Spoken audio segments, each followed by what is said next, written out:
Good morning, everyone. Welcome to today's hearing. We're going to begin today by hearing some further evidence from Mr. Clark, who at the time in question was employed by the BRE. So I'm just going to check that Mr. Clark is there. I think he is. Can you see me and can you hear me, Mr. Clark? I can see you and hear you, sir. Yes, I can. Thank you very much. Good morning.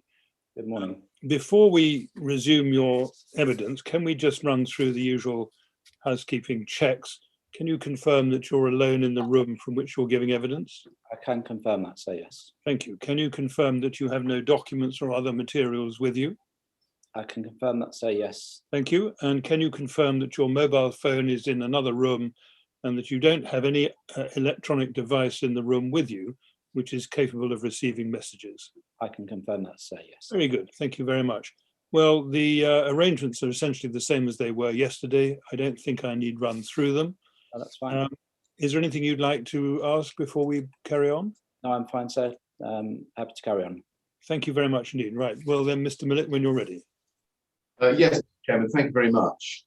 Now, Mr. Clark, yesterday we were examining the test 19th of March 2014 done by Kingspan on K15 BS8414 Part 2, and you deal with that in your witness statement at paragraph 237. If we can go to that, please, at page 58.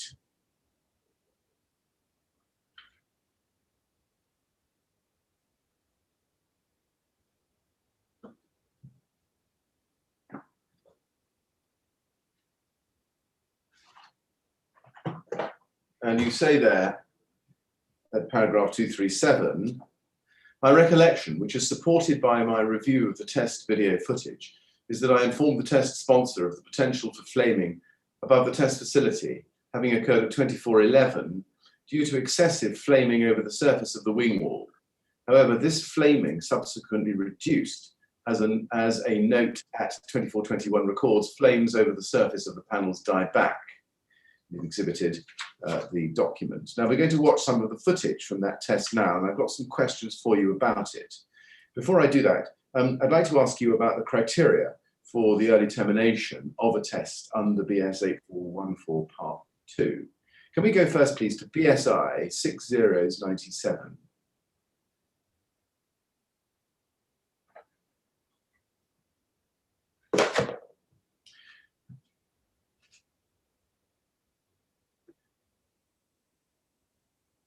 Here is the here is BS 8414 Part 2, and can we go to page 11, please? And this, I should just say, is the version confirmed as of December 2011. And at page 11, as you can see, there's paragraph 8.5 under procedure. I wonder if we could have that blown up a little bit, please. 8.5, test termination criteria. Can you see? I can see that, yes. I take it that as at March 2014, you were very familiar with this BSI. Indeed, sir, yes. And it says, under test termination criteria, extinguish the heat source 30 minutes after ignition. If no part of the cladding system is still burning, terminate the test. If flaming or monitored temperatures are still rising, continue taking records for an additional 30 minutes up to the maximum test duration of 60 minutes. C2.4. The test shall also be terminated, A, if flame spread extends above the test facility, or B, if there is a risk for the safety of personnel or impending damage to equipment. Now you can see there that it says the test shall also be terminated. Now, is it right that section 8.5, to your understanding at the time, March 14, represents the full early termination criteria? That is correct, yes. I think in the early versions, this wasn't in the Part 1 test, but it came into this test standard, yes. There's no other section, is there, which tells the reader that, for example, the flame spread must be of a certain type or of a particular duration? No, there isn't. No, you're correct. No. What is your understanding of why that wording is included in the test standard? The thing with fire testing is it's inherently dangerous to a certain extent. The line B, for example, is obviously if there's impending risk to personnel, which is obviously is the priority from our side to make sure everybody goes home safely. The flame spread above the facility, again, it is a criteria that's there to give you the grounds for termination. One of the things that we have is that doesn't necessarily mean that you have to put the test out at that specific time.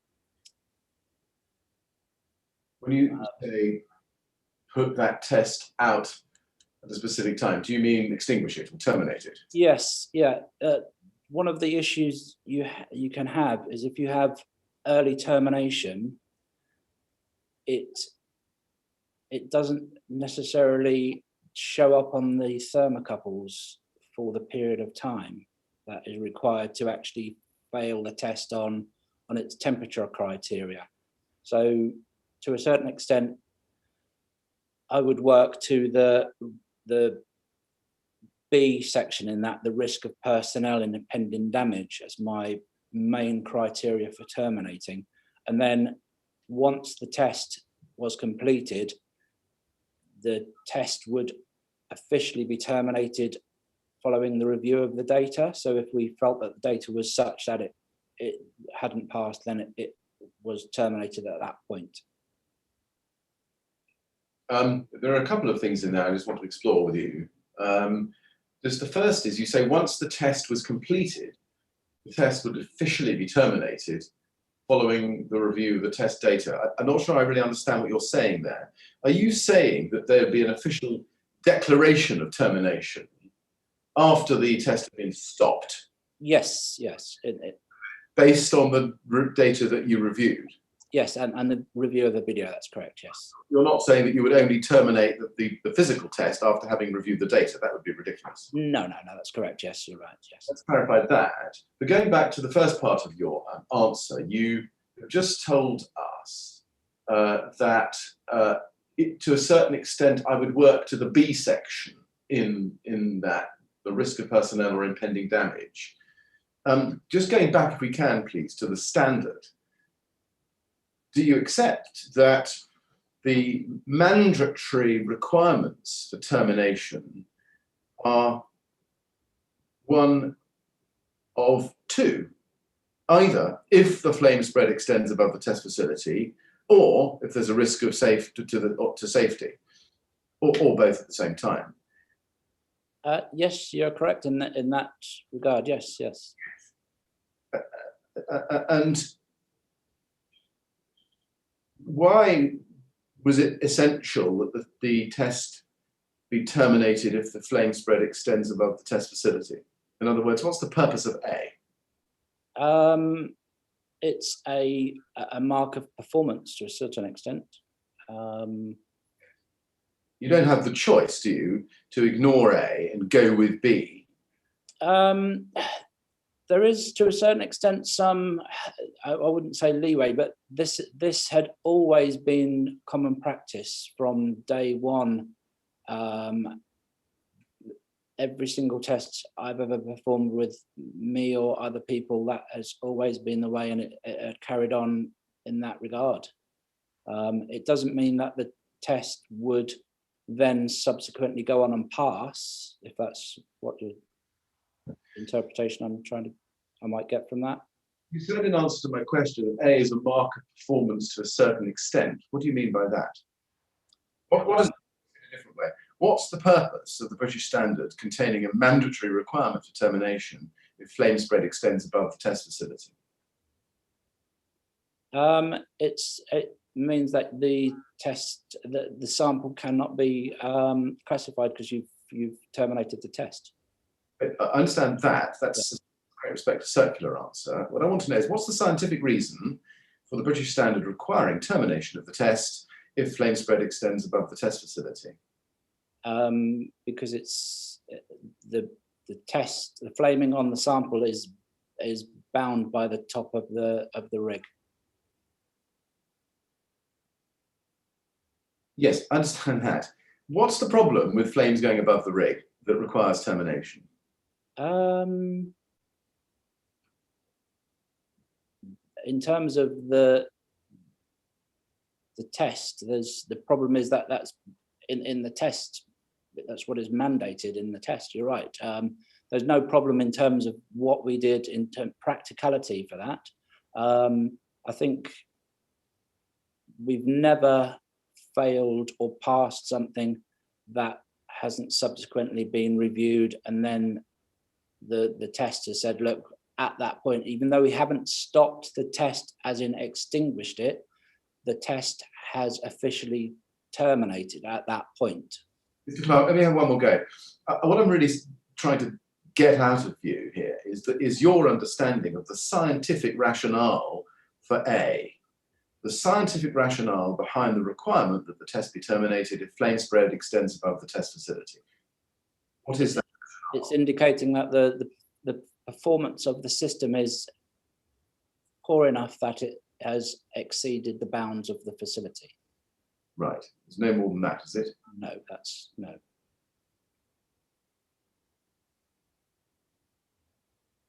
Do you accept that if flame spread extends above the facility, the test must be terminated and you've got no discretion about that? You can't choose. I wouldn't say there's no discretion, because termination can be viewed in different ways. We could say to the client, and we have said to the client in reality, that this test, in terms of how it's performed, is being terminated.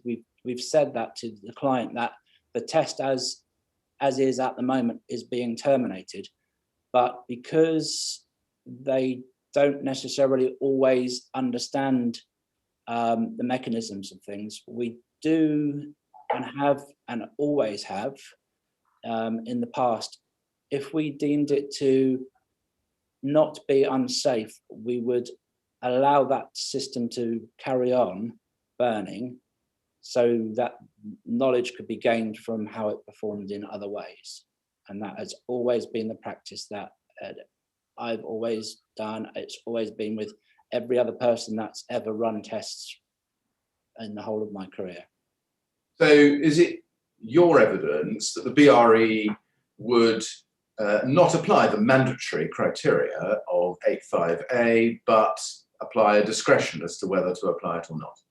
No, so it would be that we would say the test has officially been terminated now, but we could allow it to carry on burning. Sorry, may I interrupt? I'm sorry, Mr. Millard. It seems to me that part of the problem here arises from the understanding of the words terminated. If you look at criterion B, which requires the test to be terminated if there's a risk to life or maybe to the building, that means terminate the test in a physical sense, doesn't it? It does say yes. Well, why does the word terminated in the introductory language not mean the same? Because when you read it in that way, you're right, sir, yes, but I think the practice has always been that we try to get as much learning out of these tests as we can for the client. Right. If you terminate something, you never learn lessons. Failures are as valuable as passes in terms of understanding the mechanisms for failure. And if you just terminated everything, as you would never learn anything, and no progress would ever be made. Yeah. All right. Thank you very much. Yes, Mr. Millard. Do you accept that in electing to apply discretion as to whether to terminate the test once flame spread extends above the test facility, you haven't adhered to the mandatory requirements of the test standard?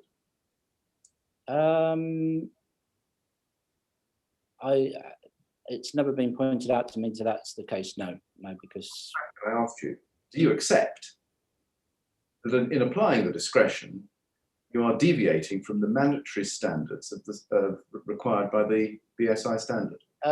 If in those terms, then yes, you're correct. Yes, yes. But I would say it's not unusual in fire testing at all. Right. That's, yes, from my experience, that's not unusual. Let me ask you this and see if you can help me. Would you accept that one of the purposes of a BS 8414 test, whether under Part 1 or Part 2, would be to test whether or not the full system adequately resists the spread of fire over the walls for the purposes of compliance with approved document B and the building regulation in particular? Yes, that's correct, yes. And therefore, can we take it that if flame spread extends above the test facility, the test had to be terminated because ipso facto, that full system would not adequately resist the spread of fire over the walls for that purpose? That is correct, so yes, you're correct. Now let's look at the footage. Can we go please to BRE 405672, please?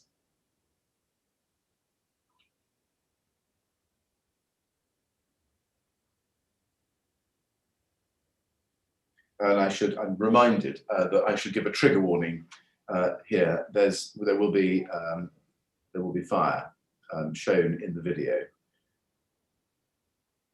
The BRE 405672. But before we start it, I've just given a trigger warning. Perhaps we should just wait 10 seconds or so that those who don't see fire can avert their eyes. Let's give it a few seconds.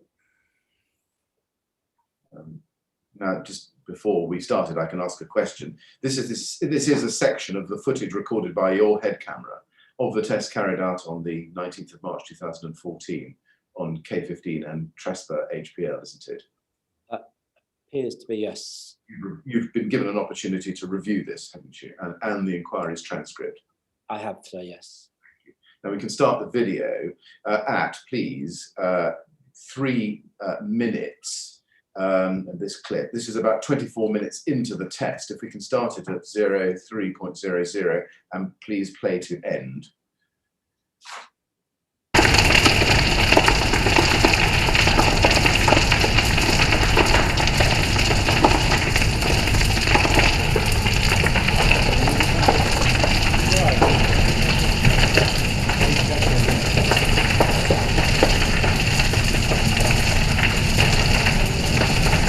You all right, Tom?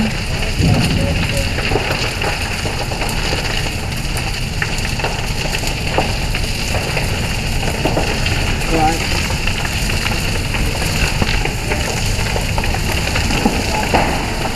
We might need to, yeah. You want to move that way? Come this way. Right. Give it, grab the end, Tom. Just give it a couple of seconds. Give it a couple of seconds. Okay. It might just be burning off. I'll get on the hose. Just Yeah. give me a sec. Yeah. Right.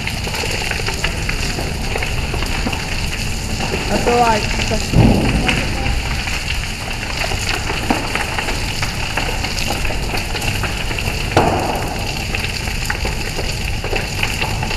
It's just burnt the surface off. Fine. Panic over. It's just hit its ignition temperature. It just hit its ignition temperature.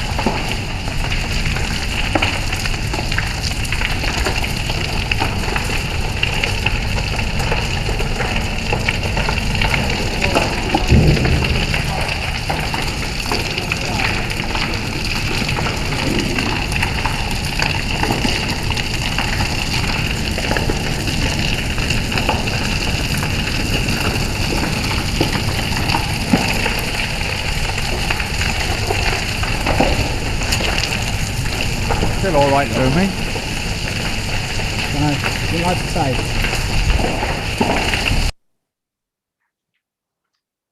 Right.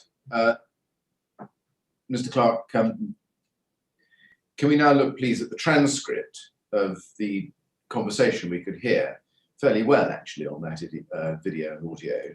This is at BRE 3535418, please.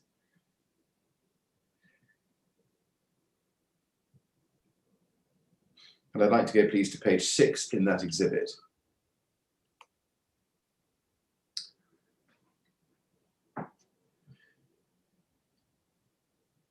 Now, can we look at the fifth line, male speaker 2? Do you see? I'm sorry, we need to go to, I'm sorry, I jumped ahead a little bit of myself. Can we go to page 3?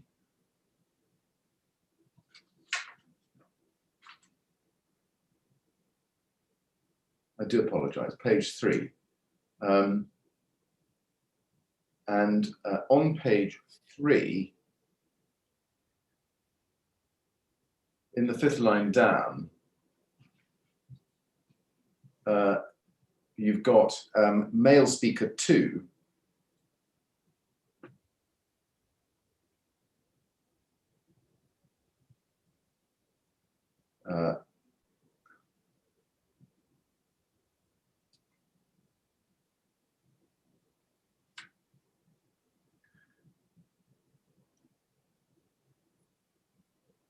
Sorry, so sorry, I'm just trying to find the spot.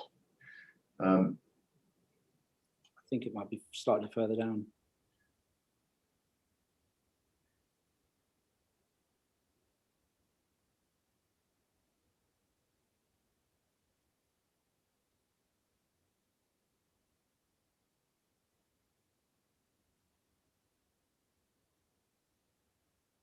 Yes, we've got male speaker 2, Tom Lennon, BRE, who says, I'm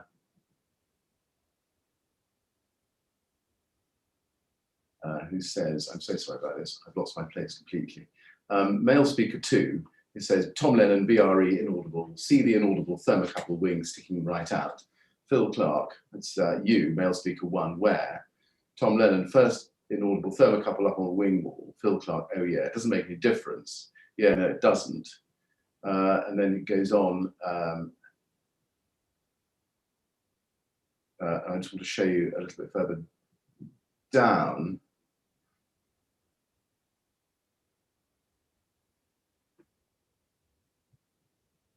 At page 3, under the heading BRE 405672. See that? Yes, I think that the male speaker 1 is where the conversation starts. Are you right? You're right, Tom, all right. I think that's where the video started. Male speaker 1, Phil Clark, BRE, you're right, Tom. Male speaker 1, Phil Clark, we might need to. And then Stephen Howard, guys, do you want to move that way? Stephen Howard, right, come this way. Then you say, right, give it, just grab Tom, give it a couple of seconds, because it might be just be burning off. I'll get on the hose, just give me a shout, okay? Yeah, right. That's all right, it's just burned the surface off, it's fine, panic over, it's just hit its ignition temperature, that's you. Male speaker 5, unknown, sorry, it's just hit its ignition temperature. I'm the Meredith Kingspan, still all right though to me, don't know, would not like to say. And then keep going down into the next section. Tom, it's okay, I'm happy to carry on. This is you, we'll just keep going.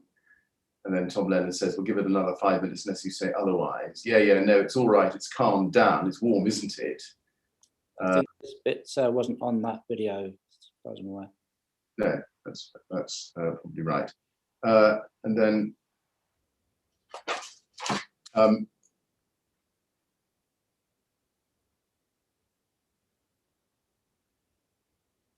I think the video ends at male speaker 1, me. I don't know, would not like to say. That's where the video ended. Yes, it's right, isn't it, that you could see and indeed said that the flames were definitely over the top, but it was for a very short time. That's correct, yes. And why do you say that it was definitely? Why do you say that? Why do you say it was definitely over the top, but it was for a really short time? Because that's what happened. It was literally three seconds, maybe.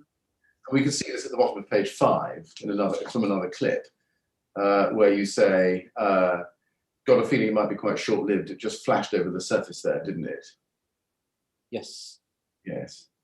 And then at the next page, top of page 5, you say in the next video, sorry, at the end of this video, yeah, it's turned itself off. Can you see that it comes back on? Yes, that was in reference to a camera which had turned itself off. Now, when you say it was definitely over the top, but it was a really short time, that would have required early termination on your part, wouldn't it? If you were adhering properly to the test standard. Yes, and I think subsequently the videos were reviewed and it was decided that that was the termination point. Yeah. No, I understand that. But in your observation, which you've agreed with, that it was definitely over the top, but it was for a very short time, would require early termination under the mandatory standard, wouldn't it? If you read it that way, yes, yes. Yes. It wasn't open to you to invent additional criteria for early termination, was it? No, I'm not inventing early criteria, no. You couldn't choose to ignore the fact that the flames had overtopped the rig, even if it was for what you regarded as a short time. If you look at the standard in that way, then no, you're correct. But the problem you have is that from past experience is that the way the data is collected, the data requires temperatures to be exceeded for a period of 30 seconds. And we've had on a number of occasions where something has happened where we've been in a position where it's been terminated for a particular reason, and then subsequently looking at the temperature data, it hasn't failed in that regard. So we were in a position where, to make it more robust, we were allowing it to carry on to be absolutely certain.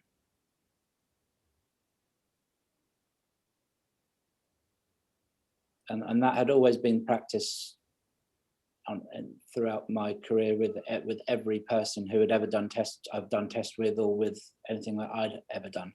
Yes, but that would mean that you were introducing a level of discretion into the operation of the termination criteria, wouldn't it?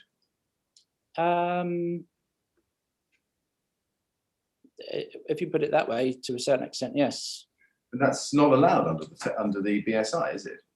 There's nowhere where it says it's up to the test operator to decide whether to terminate or when to terminate the test once flames exceed the top of the rig. No, but you learn from experience what is relevant. I think the implication is that you're saying that had we terminated that the test would have failed at that point, but the tests didn't then subsequently go on to pass any of the criteria. So it's a bit of a superfluous argument, I think. As a matter of analysis, that may be right, but that's we know that test termination is a physical act, not an official act. Indeed, yes. Can we look, please, at the next section of footage I want to show you, please? BRE 405677.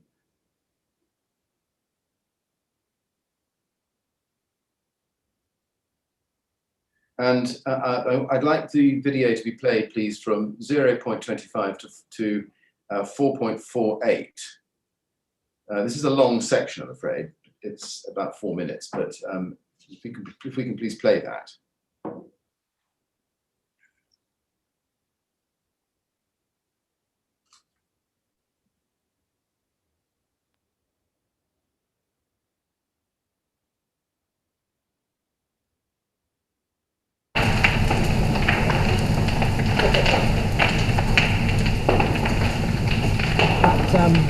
Where that flashed off the surface, what happened there is the level of the panel had been heated up at its water ignition temperature. So basically everything had got ready and then it just put it off. But you can see how quickly it sort of burnt away. It's only like probably 10 to 15 seconds. this one. Whatever's giving colour to the face of the panel. Yeah. If that gets much worse, Tom, they get like they get over a metre, we'll not just have to knock it down.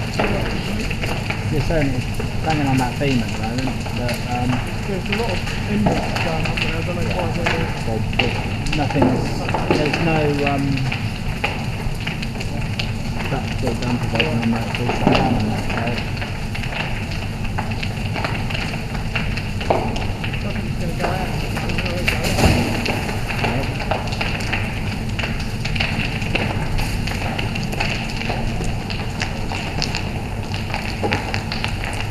Burn a hole in my hose.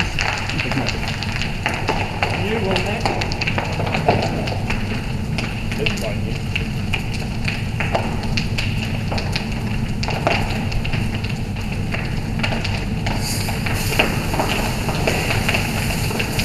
Sorry, I walked in front of the camera. Oh, that's right.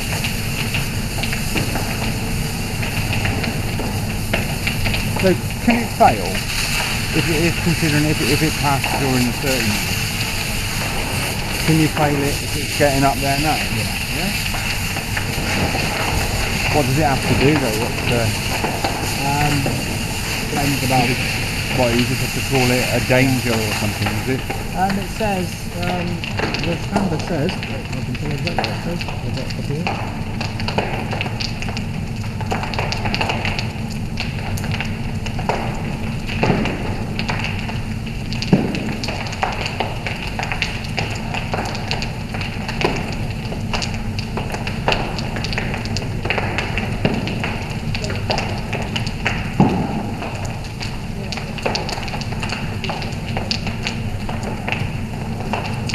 It says extinguish after 30 minutes. If no part is still burning, terminate the test. If flame and monitor go rising, continue recording for up to additional 30 minutes, a maximum of 60 minutes. So we're not much problem with it.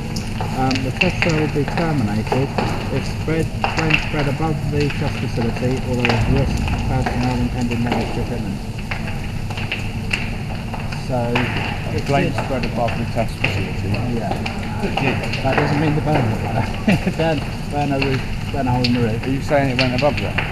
It's gone above now. Is it? I can't see it going above there. It's died down a little bit. It was actually impacting on that beam up there.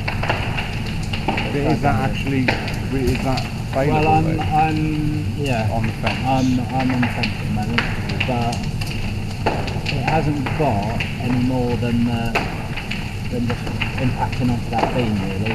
Yeah. So we're gonna let it run and see what it gets. I said to Tom, if it gets like a metre or so above, then obviously we'll have to figure out what it does. But at the moment it looks like the board is holding it in place. Yeah. If that falls down, you're going to expose it. Yeah.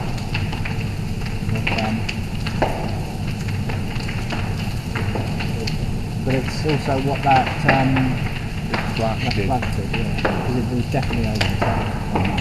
But we'll have to watch it back and see how long it went for. It wasn't for very long. And a lesser man might put that out. No comment, he says. So, You gotta have it. You're gonna burn things. You want to watch it from the fire. Yeah. no rinsing out halfway through.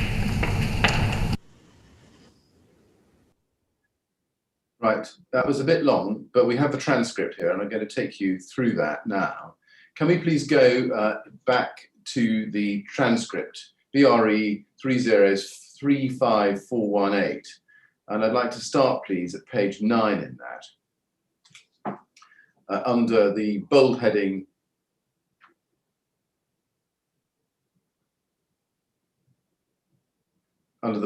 BRE 405677. I may need to enlarge it. Yes, and we start with male speaker 1, and you've identified that as you. And I'll just read it out. That, that flash from the surface, what happened there is the inaudible, but the panel has been heated up to its auto ignition temperature. So basically everything inaudible. And I think you've added those words, haven't you? I think I have so, yes. And it just took off, but you can see how quickly it inaudible burned away. It burned probably inaudible 10 to 15 seconds. Male speaker 6, this is Adrian Brazier at Kingspan that you've identified. That's why it was giving you colour to the face of the panel, isn't it?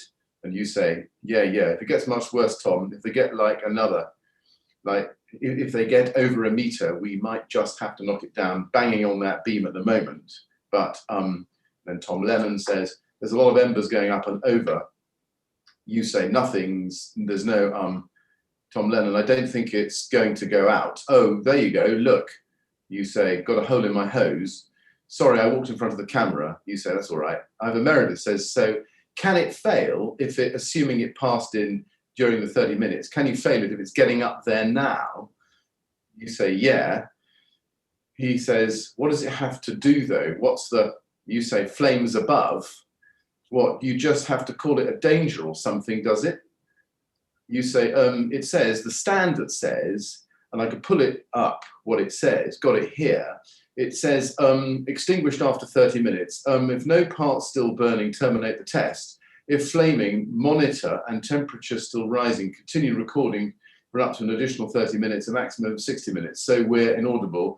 The tests are to be terminated if when spread above the test facility or risks personnel, damage to equipment. Now, just pausing there, were you reading paragraph 8.5 and particularly A to Mr. Meredith at that point? I was, yes. You had it on your iPad, did you? I did, yes. So you no doubt at all at that point that the terms of the British Standard were actually physically in front of you. Yes, you're correct. Then he goes on, Ivor Meredith, the flames spread above the test facility. You say, yeah. Ivor Meredith, it did. And you say, that doesn't mean the burn hole, though. Burn a hole in the roof. Meredith says, are you saying it went above that? But you say, it's gone above now. He says, I can't see it. And you say, you see it's died down a little bit, actually impacting on that beam up there. He says, but is that a fail? Or, and you say, well, yeah, on the, and then he says, on the fence. You say, on the fence at the moment, but it hasn't got any more than the impact onto that beam, really. So we're going to let it run and see where it gets. I said to Tom, if it gets like a metre or so above, obviously we'll have to, inaudible, it does, but at the moment it looks like the board is holding it in place. If that falls down, it's going to expose a bit. Ivor Meredith says, yep. You say, but it's also what that flash did, Ivor Meredith, that flash did. You say it was definitely over the top, but we'll have to watch it back and see how long it went for. It wasn't for very long, and a lesser man might have put that out. No comment, he says. If you're going to burn things, this is Ivor Meredith, if you're going to burn things, you want to watch a proper fire, and you say no wimping out halfway through. Now, we've heard the audio, videos, we've seen the video, and we've seen this transcript. Can I ask you this? Why would you need to watch it back and see how long it went for?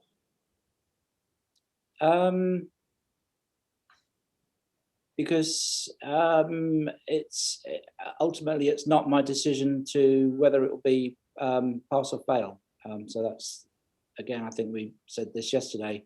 While I undertake the test, the decision to how it performed is undertaken by other people. So that would be the review that would have been undertaken. You could see from, as you've confirmed, from the criteria that you had in front of you, that you had to stop the test if flames went above the rig. Yes? That's what the standard says. Yes. And you actually read the words at the time. Yes. Yes. So in terms of what would be reported, it would say in the test report that the test was terminated at that point. Yes. Just answer my question. No, the test. So if the test, to my mind, is the bit where you're collecting data to go into the report and which is then used for classification. Once the test is terminated, as in you've stopped collecting the data for the purposes of classification or whatever, as BRE had always done, and I've done it through the whole of my career, and nobody has ever corrected me. So it was common practice to allow that to burn for the client to get additional data. So the test officially is terminated, but the fire was allowed to burn. So that was the difference. And I understand what you mean, but as I say, that was always common practice from what we had done. Now, can you answer my question, please? Yes, sir. The question was, you had the text of the test in front of you, didn't you? I did, yes. And there are no criteria in the text of the test criteria that you had in front of you for the duration of flame spread above the test facility. No, there isn't. No, you're correct. So were you applying your own discretion as to how long you would let the flames rise above the test facility before the test? In that regard, yes, yes. And you agree with me that there is, in fact, is no discretion afforded to the tester in the test standard in that way, is there? No. If you read it in those regards, then no, you're correct, no. So why were you applying a discretion in whether or not to terminate the test, which doesn't exist in the test standard? Because that is common practice that had always been undertaken, and I was doing what had always been done. So I had no reason. Common practice or not, do you accept that the common practice was a deviation from the requirements of the test standard? If you, by meaning if it goes over the top, you have to extinguish the whole of the facility, then you're correct, yes. And this deviation from the test standard, in that sense, was something assumed by the BRE as standard practice. Is that your evidence? I would say yes, but officially the test was terminated. It's yes. I understand where you're coming from, but yes, I don't think it's unusual for tests to carry on for data gathering purposes. Now we're going to play another piece of footage. This is the penultimate one. Can we go to BRE 405678, please? And I'd like this to be played from 1:33 to 4:57. It's about 3 minutes. Bear with us, but it's useful. And then I'll show you the transcript, which I know you've reviewed. So BRE 405678, please.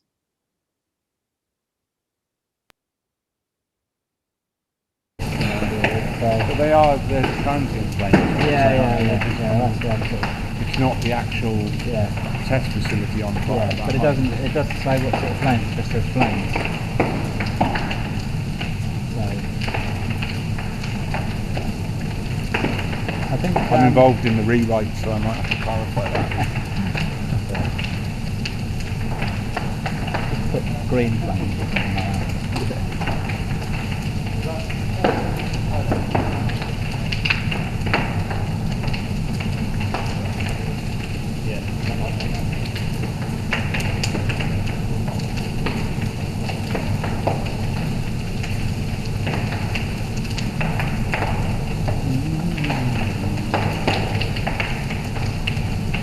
Seen that sort of surface going so badly for a long time. Right, but it was because it wasn't really eating away at that. It was concentrating on that.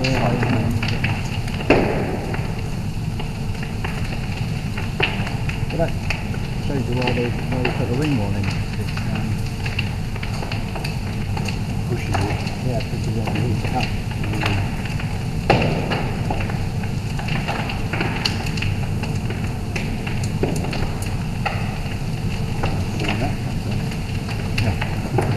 One of those mirror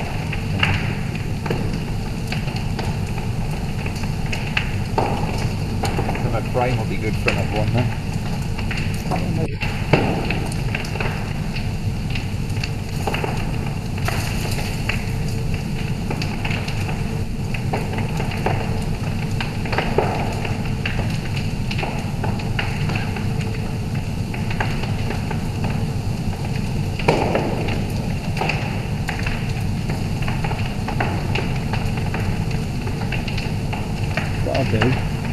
you, Yeah. between you and me and the camera.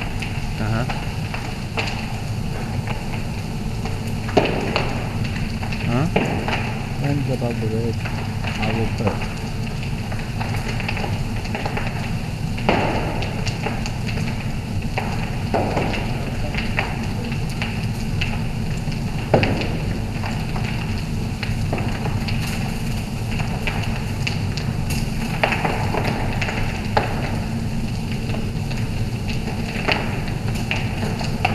Can't you just delete the whole sentence?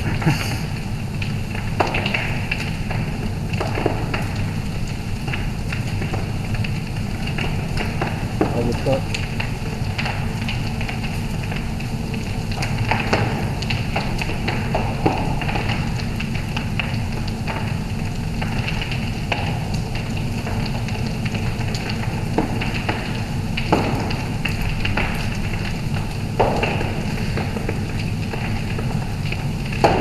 I think it might be posting after 11 in a minute.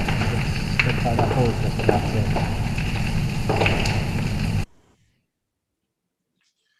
Now, could we go to the transcript, please? Back to BRE 405678, Mr. Clark. Sorry, BRE 3035418. It's the transcript. We've just seen the video. And go to page 12.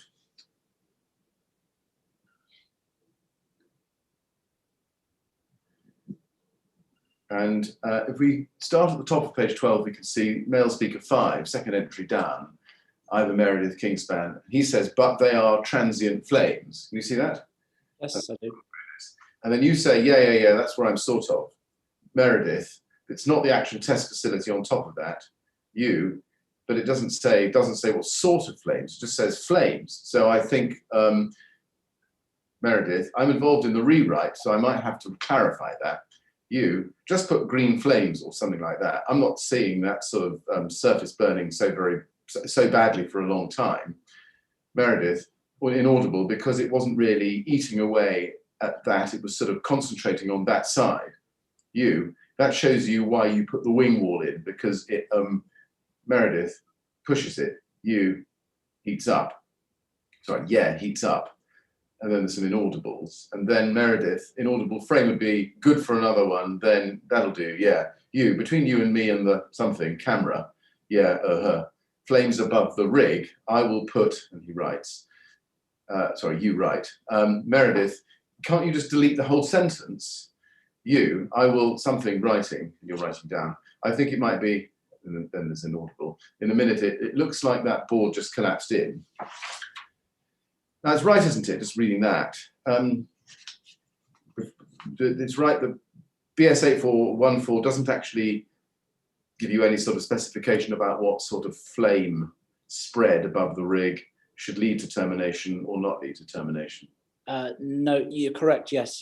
One thing that's just come to mind, I think at this point, the Kingspan were also asking about criteria and looking for what is the LPS 1582 standard, and in that that does actually define. I think I've said in my statement that does define how you. It does state how you define flaming, and it says essentially not transient but consistent flame for a period of 60 seconds. So that, in terms of what you said there, was, and I think I've said this in my statement, was the criteria to a certain extent I was working to, because one of the things organisations like Kingspan were looking to do was to potentially use this data for the LPS 1582 requirement as well. If you look at the bottom of page 12 of the transcript, please, you can see 4 entries up. From the bottom, you say,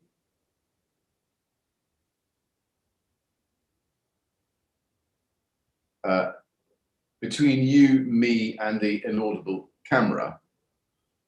See that? Yes. And there's, and then you say, flames above the rig, I will put, and then you're writing. See that? I do, yes. And then he says, can't you just delete the whole sentence? And you say, I will put, and then you write. What was it that Mr. Meredith was suggesting that you delete? If I remember correctly, I put in there flames above the system, review the video, I think. Something like that.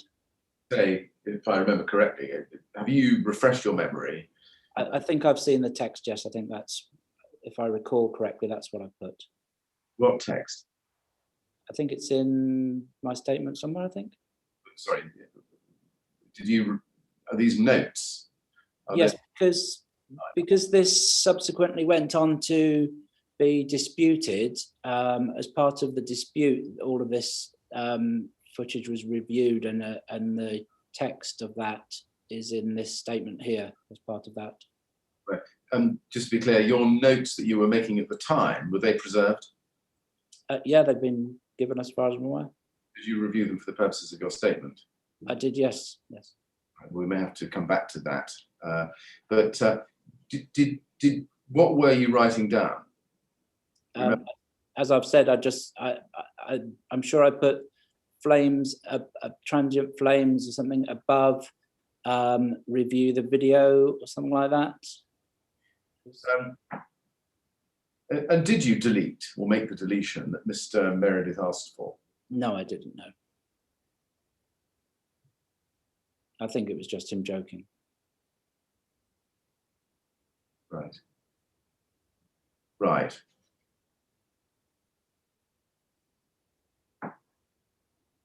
Can I then take you to a small section of footage from near the end of the test at BRE 405679?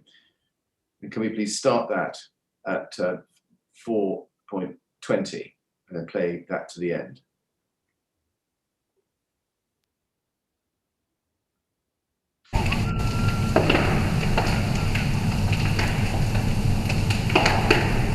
It's actually, the panel's burning like that far down below, isn't it? Yeah. But a flame moving is still transient, isn't it? Yeah. It's floating up. So are they not still transient flames at 59? Well, it doesn't define what sort of flame, it just says flames above the system. So we could argue that they weren't big flames and they didn't pose a danger. Now let's go to the transcript, please. At BRE 3035418 at page 14, at the top of page 14.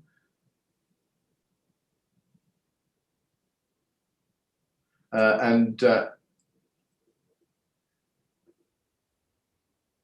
the top of that page, second entry down, you see male speaker 5, that's you. And you say, it's actually, the panel's burning that far down, the something, inaudible, isn't it? A flame moving is still transient, isn't it? Inaudible, floating up. Or are they not still transient flames at 59 minutes? And then you say again, well. Can I just say something there? I think I've misidentified male speaker 5. I think that should read Ivor Meredith. Fine, I was going to ask you that. Look, that. Yeah. I saw that there were two. That must be Ivor Meredith. This is you, male speaker 1. Well, it doesn't define what sort of flame. It just says flames above the test facility. You can argue they weren't big flames and that they didn't pose a danger. And then if we go perhaps to just a little bit down the page, there's another video clip I'm not going to show you, but under BRE 405680, you can see the first thing you say there is didn't pose a danger that day, so you can argue that. You see that? Yes, I do, yes. I mean, on what basis could you argue that these flames weren't big flames or that they didn't pose a danger? A danger to the facility, is that what I meant in that regard? Right, but why would the size of the flames or the nature of the flames be relevant? Because my main, or the main criteria when we're testing in that facility is to make sure that everybody is safe. So that's my criteria in that regard. That's what I meant in terms of that. I didn't mean they won't, in the real world, they wouldn't potentially pose a danger. But do you accept that the size of flames isn't a matter for your discretion in deciding whether to terminate the test or not? You're correct, yes. Or whether the flames are dangerous as you as an observer might see it? No, but that's why there are other criteria in that are used to determine how a system performed. Why were you suggesting this is an argument? An argument by whom? I mean, an argument as in it's a discussion point. It's yeah, I don't know what I meant there. No. No. Why were you assisting Mr. Meredith, who was after all the client, the test sponsor, in thinking of potential arguments in favour of exercising a discretion based on flame size or flame nature when considering whether or not the test should be terminated?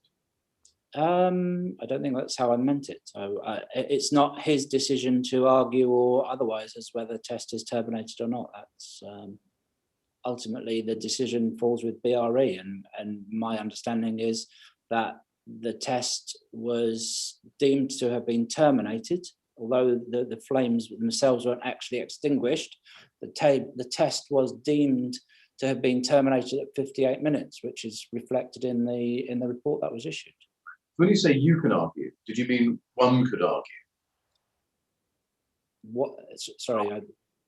Well, you say you see it, it's on the screen at the moment, male speaker 1, that's you.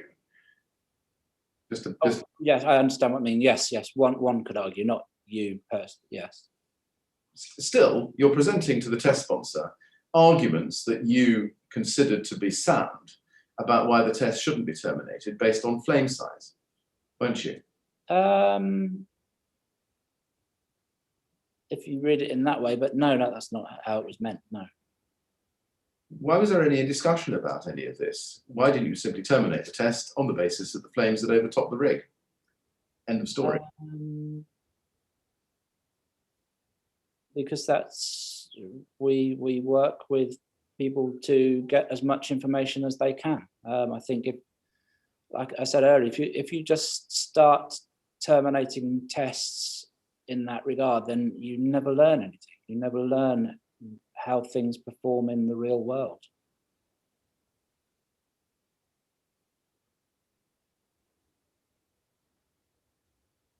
And one of the other things is that I had a senior staff member there who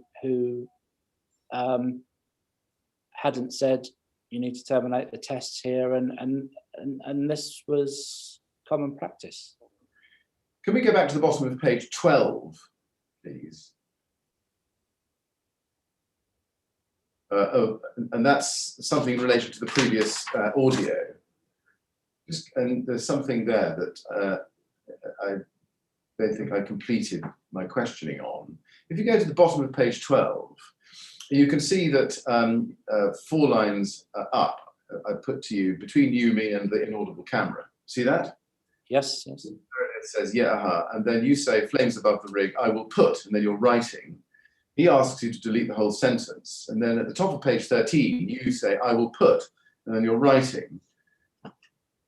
It looks from that that you were writing your notes in collaboration with Mr. Meredith. No, because he didn't say, why don't you put this? I wrote it, he didn't change it. He said, I think he said jokingly, couldn't you just delete the whole sentence? And I wasn't collaborating with him, no. Well, he asks you, can't you just delete the whole sentence? Sorry. Forgive me, can I put it to you, please?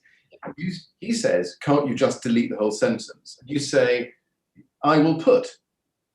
What were you putting in response to his question or request to delete the whole sentence? I think I put review the video. Right. And Why? then I think he said, jokingly, couldn't you have just deleted the whole sentence? So Well, why are you allowing Mr. Meredith to have any discussion with you at all about your notes? he wasn't. Well, he was, with great respect. This is what this transcript shows. You're having a discussion about what you should enter in your notes. Yeah. Yes. If, like I said earlier, if I thought I had anything to hide, I wouldn't be wearing this helmet camera. I've got nothing to hide in terms of what I did. All I probably put was some clarification to say review this at a later date. There's no collaboration in any way, shape or form there. Right. So in response to his request to delete, you made a change. You then put review the video. That was a change, I think, isn't it? That was an addition. Right, an addition. An addition, yes. So you put an addition into your notes based on a discussion, indeed a request, from Mr. Meredith. Yes. No, he didn't request it. I did it under my own volition. I would have probably put that anyway. My question, you put an addition into your notes during the course of a conversation about what you should write that you were having with Mr. Meredith. No, he never at any point did he tell me what to write. He never suggested I write anything. Well, he did, but maybe you didn't comply with that. But you certainly wrote your notes, I'll put it again, during the course of the conversation with Mr. Meredith about what your notes should say. I disagree. Let's look at your witness statement, please, paragraph 239.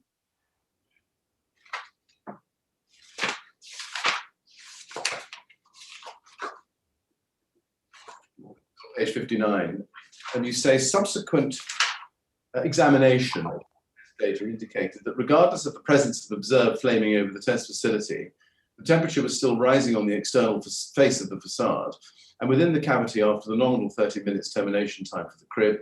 As such, the test would have been required to continue for the full 60 minutes duration. In your view, on a subsequent examination of both the video footage and the test data, that test was a fail, wasn't it? It was, yes. Yes. And indeed, you go on at paragraph 240, as we can see, to say that it wasn't suitable for classification to BR135, yes? Indeed, yes, yes. In other words, a fail. Yes, yes. And is it right that you were fully supported in that view by Stephen Howard? That is my understanding, it is, yes. Did anybody else from the BRE review any of the video footage from this test? I think Tony Baker may have. I think there's a video, an email that suggests that 3 people had viewed it. And Stephen Howard was actually present at the test as well. Can we go back to your statement, please, at page 54, paragraph 224?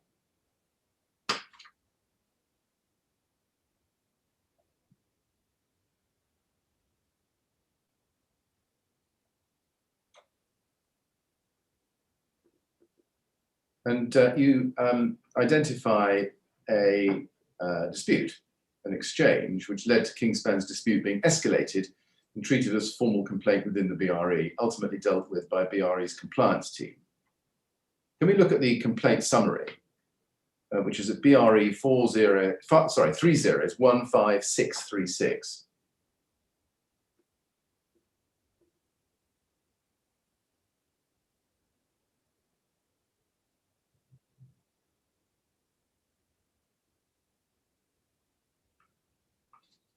And if we start by looking at the top right-hand corner, you'll see that there's a date, February 2013, which is obviously an error because the internal audit report is dated the 6th of June 2014. I think that date at the top, sir, is actually the reference was when the document was put together. I was going to ask you, it looks as if this was a BRE form So it was the 6th of February 2013, the date the form was created. Yes, I think that's correct. But the actual report is dated the 6th of June 2014. I Yes, think that's correct, yes. I see. Now, looking at page 1 under general summary background, it says the purpose of this investigation was to determine if the Kingspan cladding fire performance, test reference 293941, that was the 19th of March test, wasn't it? Yes. Was carried out in accordance with BS 8414 Part 2 2005, BR 135 and BSEN ISO 17025 of 2005. The test was carried out by Phil Clark, and a representative of Kingspan was present during the test. The main grounds for the complaint was that the client disputes the outcome of the fire performance test 293941 carried out on the 19th of March 2014. No classification was given, as Phil Clark observed and took photographic evidence of the flame spreading above the test facility. Do you agree, and if you don't agree, please tell me, that that is an accurate summary of the complaint? Yes, I think they were arguing the flames over the top, yes. Can we go to page 2, please, under testing? The test data was reviewed, it says, with Phil Clark, and the following was noted. And in particular, just focus on paragraph 1. It says there, the cladding wall logger and thermocouples, IN 3884, 5 and 6, was last calibrated on the 18th of September 2012 and was due calibration on 24th September 2013. This is now classed as a major non-conformance. Do you know how that major non-conformance was dealt with, so far as you remember? My recollection is that we commissioned our internal audit and calibration team to immediately undertake a review of the logger. Who was responsible for the calibration of the wall loggers and the thermocouples? That at that time fell under my jurisdiction. Right. Can you account for how there had been a gap of some 18 months between September 12 and March 14 in the calibration, and how come there was no calibration on the due date 24th September 2013? Sorry, so the was calibrated September 2012. It would have been September 2012. And sorry, what was the date of the test? The date of the test was the 19th of March 2014.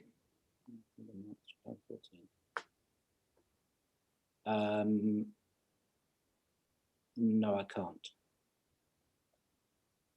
And it was your job to recalibrate it, but you didn't do it. Is that? There was a period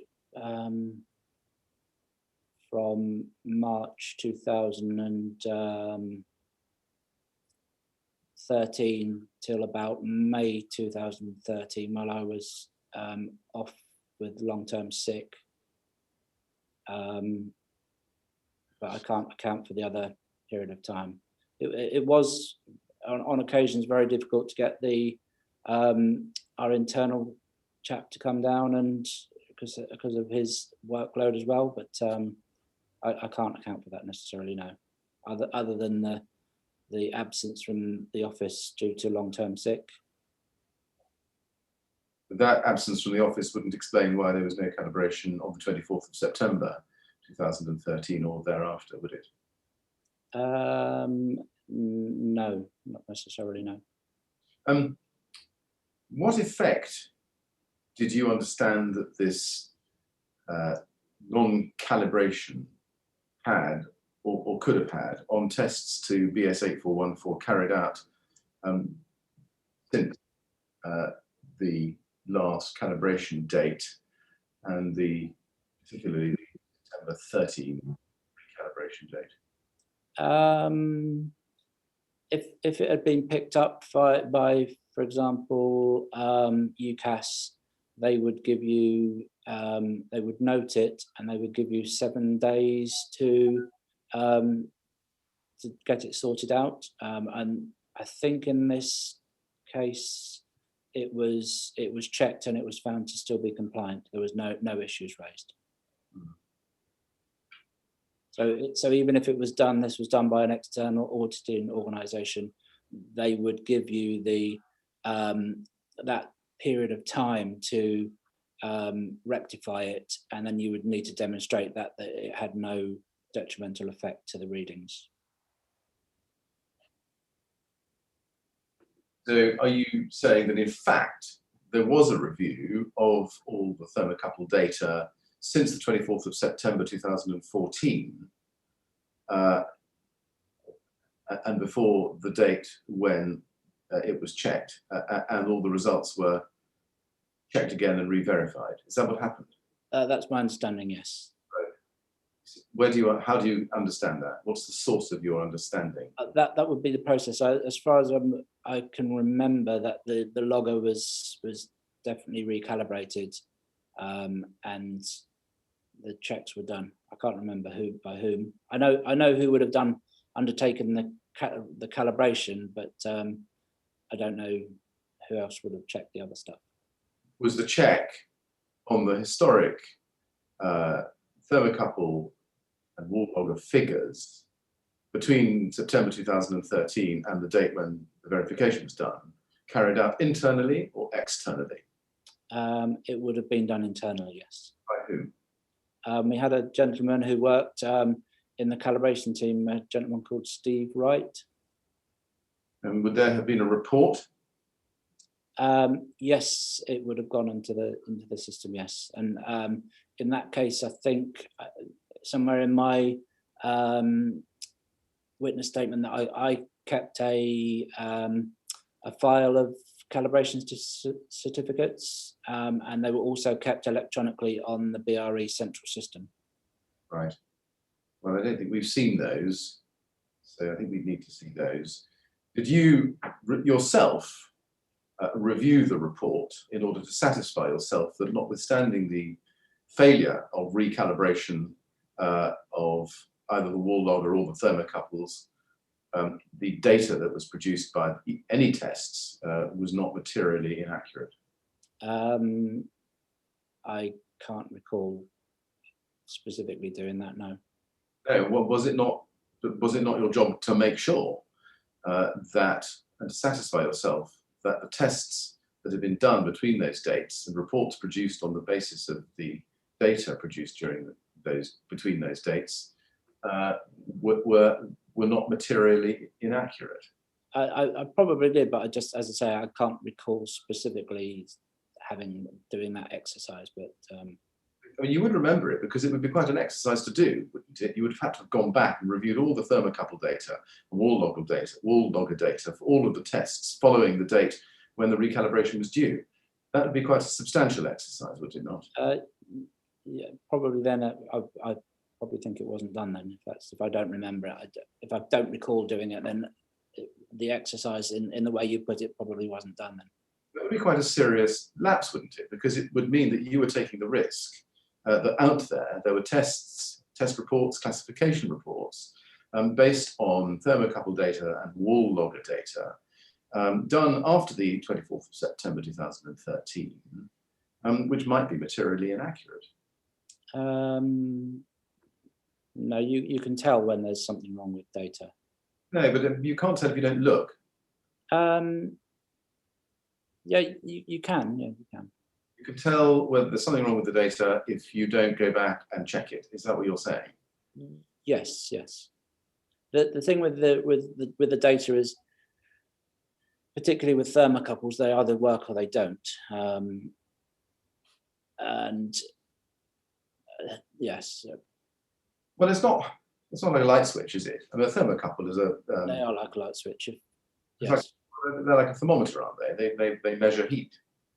They do measure heat, yes, and you can get them to a certain tolerance, and we bought the highest tolerance you could get, and they sort of are, because they're essentially two wires, and if one of the wires breaks, then it will stop working. What was the point of calibrating? What was the point of having required calibration dates? To check whether the logger is working consistently and to an agreed accuracy. Yes.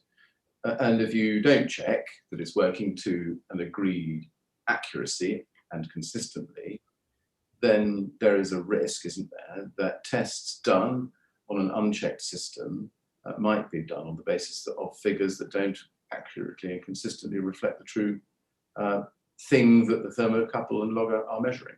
Yes, there is that risk, yes, definitely.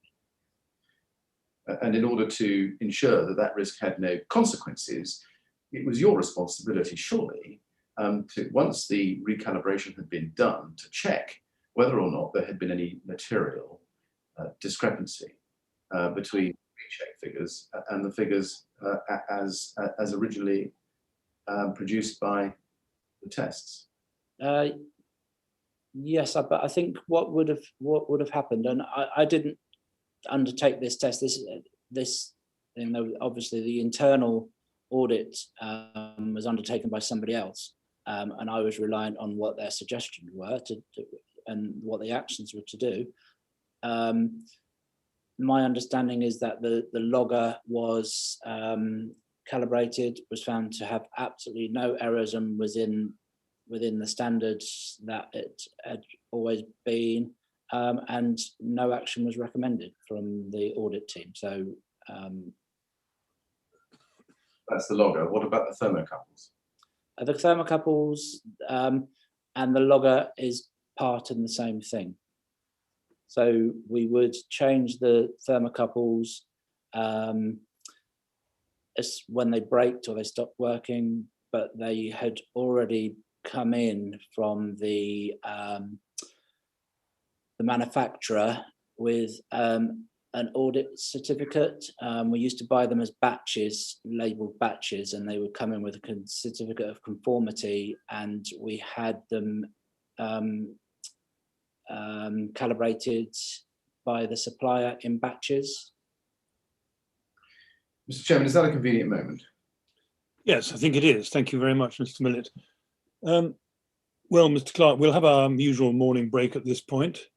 Okay, so We'll resume your evidence at 25 to 12, please. And once again, please don't talk to anyone about your evidence or anything relating to it while we're in the break.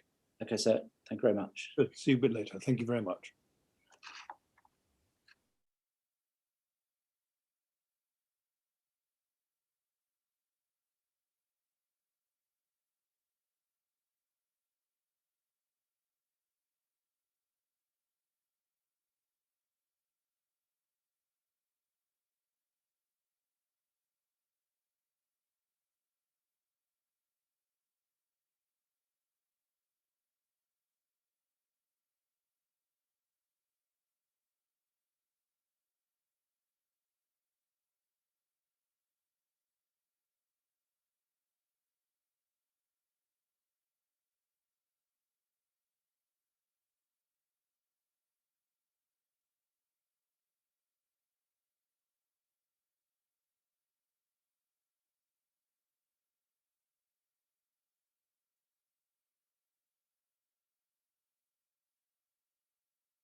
Welcome back, everyone.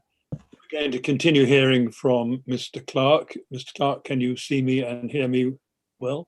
I can see you and hear you, so yes, I can. Good, thank you very much. And you're ready to carry on, I hope. Indeed, I am, yes. Good, thank you. When you're ready then, Mr. Millett. Yes, thank you very much, Mr. Chairman. Mr. Clark, by oversight, there was a passage of video that I did not show you, and I apologise for that. Can I show it to you now? It's BRE 405674. And there's a transcript associated with it, which I will also then show you. We've already discussed it, but I will show it to you properly so that it goes into the record formally. BRE 405674, and can that please be played from 3 minutes 25 to 4 minutes 41.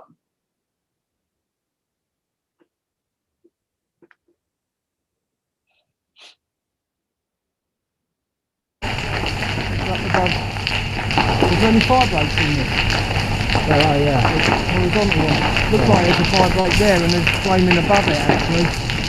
Right up the centre. See that intermittent flaming? That looks like it's above the barrier.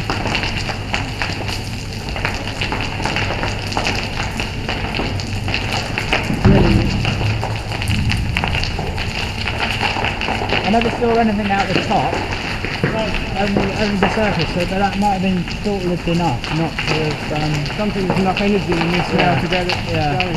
But that was after the 15 minutes, anyway, so... and it just turned off very quickly. I never saw any flaming at the top. I looked from the side there Yeah, as no, well. it was definitely over the top, but it was really short time.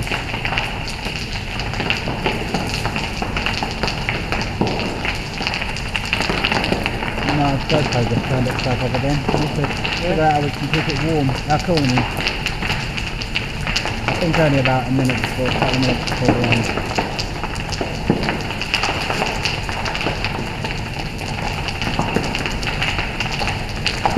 I've got it all on this anyway, so make sure I've been watching it.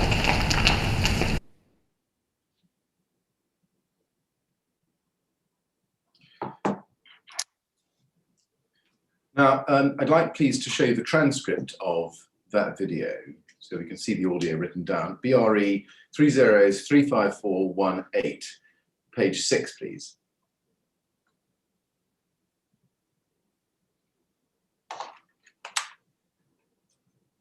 And if we go within page 6, we start in the 5th line where you can see you say, yeah, it was very short-lived, so it just burnt itself out, but it's come round into this wing. Tom Lennon still travelling upwards. Yeah, it's up above, he says. Are there any fire breaks in this? You, there are, yeah. Tom Lennon, horizontal ones. And then I think Lennon again. Inaudible, it looks like there's a fire break there and there's flaming above it actually, right up the centre. You see that intermittent flaming? That looks like it's above the barrier. You, yeah, I never saw anything out the top, only the surface, but that might have been short-lived enough not to have, Lennon says, don't think there's enough energy in this now to get it going. And you say, but that was after the 15 minutes anyway, so, and it's a burn off very quickly. Lennon, I never saw any flaming at the top. I looked in the side there as well. You say, no, it was definitely over the top, but it was really short time. Inaudible. The GoPro turned itself off again. Do that, keep it warm, huh? Cool, I mean. I think only about a couple of minutes before the end. I've got it all on this anyway. Made sure I've been watching. Okay. Then it goes on about files. When you say I've got it all on this anyway, what was the this? I think I meant my helmet camera. Well, oh, I see. But you say the GoPro turned itself off. There's a discussion about that. You say I've got it all on this anyway. Was there a separate recording device apart from the GoPro? No, I don't think so. There were a couple of cameras. I think one of the cameras turned itself off, but I said I've got it on this as in my helmet camera. Now, this was the passage that I was putting to you, and I was asking you about whether the flames were definitely over the top and would require early termination. And you answered the questions on that. And just to confirm now, having just seen the video and the transcript of it, if the flames were definitely over the top, why wasn't the test terminated in accordance with the criteria, paragraph 8.5a of BS 8414? As I say, I agree with what you said. It's something that always been common practice, and I had no reason to question it. And this is even common practice with tests where Sarah Colwell, who sits on the committee for it, had always said, let's carry on. So I'd taken it as that's what we did, and that was common practice. So right. Does it not follow from the language of paragraph 8.5 of BS 8414 that termination of the test for the purposes of that standard automatically equates to extinguishing the fire on the test rig? No, not to my mind, no. So can you extinguish the fire but not terminate the test? Or you can terminate the test, but it doesn't necessarily require you, in my understanding of how it had always been done, it didn't necessarily require you to extinguish the flame. Right. Now, when you said you were on the fence, was that about extinguishing the fire on the rig, or was that about whether or not the test would be a pass or a fail? That was a test. It was a thing. When I say on the fence, I didn't want to say yes, it has, no, it hasn't. I just was not willing to give an opinion. On what? On whether how it had performed. You mean pass or fail? Yes, yes. So you were on the fence about whether it had passed or failed? It was a polite way. No, I was fully understood at what point I deemed at that point that it had failed, but it's not my job to tell the client what I think. I'm not allowed to say that. So it was my polite way of saying, no, I can't say that in a way, the shorthand for that. I just want to get your evidence clear. What you were on the fence about was whether the test had passed or failed. No, I wasn't on the fence for that. It was my polite way of saying, I can't confirm either way. It's not my job to. That it had passed or failed? That it had passed or failed, yes. Yeah. Now, let's look at the notes of the test that you referred to in your evidence just before the break, and I asked you about those, and whether you amended those notes in response to what Ivor Meredith told you. Can we look at those, please? BRE 3032362, please, at page 62.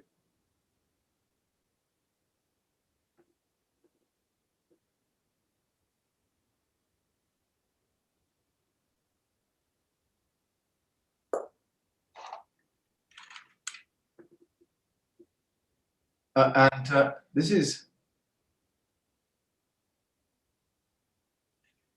an email that looks like you sent it to yourself on the 2nd of June. That's correct, yes. Could you just explain what this document is? So that's the notes that I would type as various things happen throughout the test. The test was in March. This email was in June 2014. Yes. Why the gap? I have no idea. Right. If you look down it, you can see there are lots of timings there. Yes, you see all that. Yes. Starting with ignition at 0. And then you say at the bottom of the first chunk of text, you say surface flash to full height, and then 39 minutes flaming behind panel at 5.5 meters, and then 43 minutes transient flaming above rig on surface at 6.5 meters. Review video. Now, do we take it from your evidence earlier that you added the words review video in response to Mr. Meredith's request to delete what you'd already written there? Yes, yeah, that was what I referred to, yes. And I've just shown you the words after 23 minutes, crib collapse, surface flash to full height. We haven't heard that on the video or seen that in the transcript about where you say that. Where I say what, sorry? Well, where you say surface flash to full height doesn't correspond, does it, with the Oh, audio? no. Sorry, sir. This information is my typed notes. It's not a note of the it's not the transcript of what was said. No, I accept that, and I'm not suggesting to you that it is. My point is that the description of what happened in these typed notes, surface flash to full height, does not correspond to where we heard you on the audio say that the flames were definitely over the top. No. Part of the reason why the camera was worn and other things was it gives us the ability to look at things post-test, because obviously you can see there was lots of running around and making sure people were safe and out the way, and you don't always have time to sit there and type in real time. Now, we've seen that you say at 43 minutes transient flaming above the rig. Where you say surface flash to full height at 23 minutes, is there a reason why you haven't written flames definitely over the top, as we've heard on the audio? No, I think that was at, again, with all the other things that were going on, that's probably all I had the time to write at the time. Did you not review the GoPro or the audio and video that we've seen before writing these notes? No, these would have been written on the day. Right. So they're written in real time. Yes, I understand that. And you would have then had plenty of time to go back and review the audio with the video to check the notes you took in real time against the audio and video record in real time. That's correct, sir. I think the test report, and there is another bit of this information where that expands on the, as you say, I've filled in the gaps there, and also there was a review of the video that was undertaken, so all of that is noted in that. I think it's somewhere further down in my witness statement. Can you explain why nowhere in these notes you wrote flames definitely over the top, as we heard you say during the test? As I say, I'm typing in the middle of a very dynamic situation. What I would do is I would email the raw notes as they were to myself at my BRE account, and then as part of the review that would be done later. So these are the raw, unabridged, straight off of the notes, and then that was done later. Yes, I understand that. I understand what you're saying, that these are both sets of data, the audio, video, and these notes are both real-time records. I understand that. Yes. The question is why, when making the real-time record on the day as per these notes, did you not write that the flames were definitely over the top? Because it's a very dynamic thing. It's not, as you can see, we were all running around, and then once that had been done, I'd moved on to the next section of the thing, and obviously hadn't gone back on the day to correct my notes as. But flames definitely over top is only 4 words. What was the problem with writing those in here on the day, at the time, during? There was no problem at all. But sorry, say again? You do it. I don't know. I didn't do it. What I'm really suggesting to you is that there's an element of amelioration, sweetening the message in these notes. You didn't want to record the fact that your observation was that these flames overtopped the rig, and that therefore the test had to be terminated in accordance with paragraph 8.5a of the British Standard. No, not at all. No, I totally disagree with that. Why then didn't you record the fact that flames were overtopping the rig on the day? As I've explained, it's a very dynamic situation. We're doing other things. I've got people asking me various questions. There was no intent to deceive in that way. It was just something, and later on, as I say, that was all reviewed and that was all put into the test report. Now, can we go back then, please, to where we were before the break, which is the complaint summary, BRE 401566. I'd like to go back to page 2, which is where we were, and pick up in the list under the heading testing, item 5 this time, internal test procedures and result sheets are not controlled.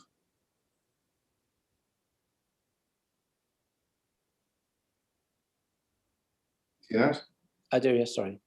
Now, despite Kingspan's formal complaint or appeal about this decision, it's right, isn't it, that the BRE's position held and the system was never classified to BR 135 by the BRE, was it? That is my understanding. It's correct, yes. Yes. Just on item 5, internal test procedures and result sheets not being controlled. Did you understand what that was a reference to? I think it refers, do you know at the beginning when you showed this document, I said about the date at the top? I think that is the document control. So it basically says when it's logged into the system and essentially turns it into a formal document. I think that was the thing. They hadn't been entered in the system following that protocol, I think.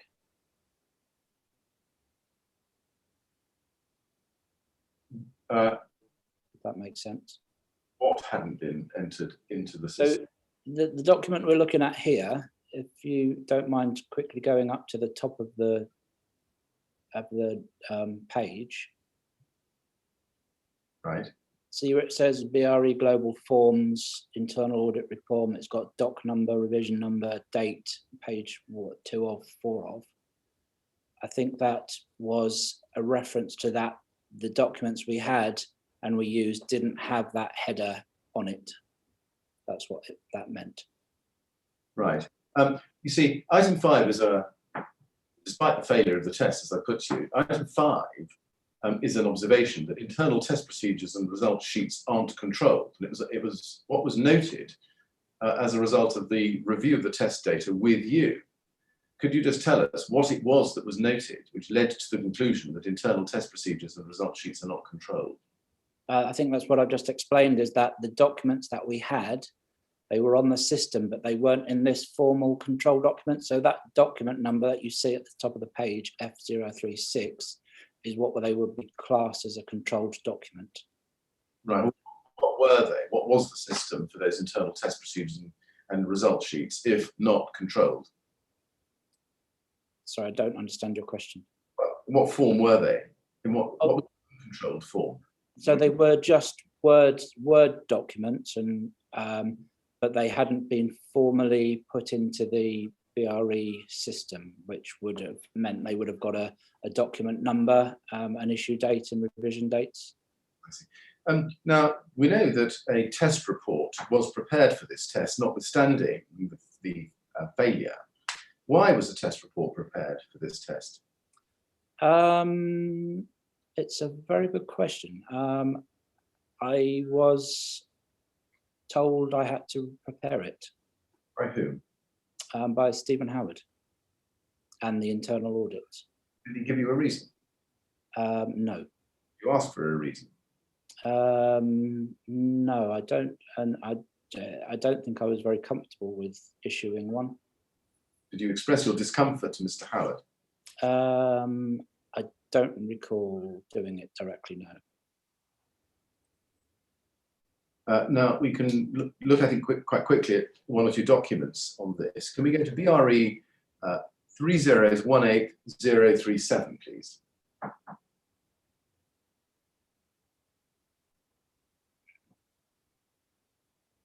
And I'd like to go to page 4 in this email run.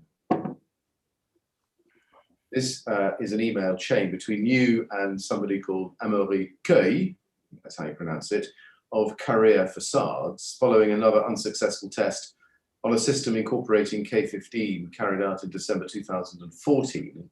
But this email run is in January 2015. And I'd like to show you page 4, here, and the email you sent to Amaury Coy on the 16th of January 2015. And you say, good morning, Amaury. I hope you are well. I would suggest that you discuss the issuing of a report with Mr. Howard, as we do not issue BS 8414 reports if the system did not complete test requirements. I'm happy to draft a quick letter and report showing the data which Steve may be able to forward to you. This is copied to Stephen Howard. Was it correct that as a matter of policy, the BRE does not issue BS 8414 reports if the system doesn't complete the test requirements? It was a bit vague, really. I had a number of files on my desk where I had asked what to do with them, and I didn't get a clear answer ever for it. So that there wasn't really a policy in that regard, no. Well, when you say we do not issue BS 8414 reports of the system, if the system, you could off, but if the system did not complete the test requirements, you're telling Amaury Coy that is BRE's policy, aren't you? Yeah, it was generally the policy, I think. So was it the general policy of the BRE, as a matter of fact, not to issue test reports if the system doesn't complete the test requirements? I think if the client did request it, then we would, yes. But it wasn't, I don't think at the time they were just written for every single test unless the client requested it. I see. So is it your evidence that as a matter of general policy, BRE would not issue a test report if the system fails the test requirements, but would do so if the client asked for one? Yes, yes. Right. And if the client asked for one, presumably they'd have to pay, would they? Not necessarily, no, I think it was included in the cost. Is it?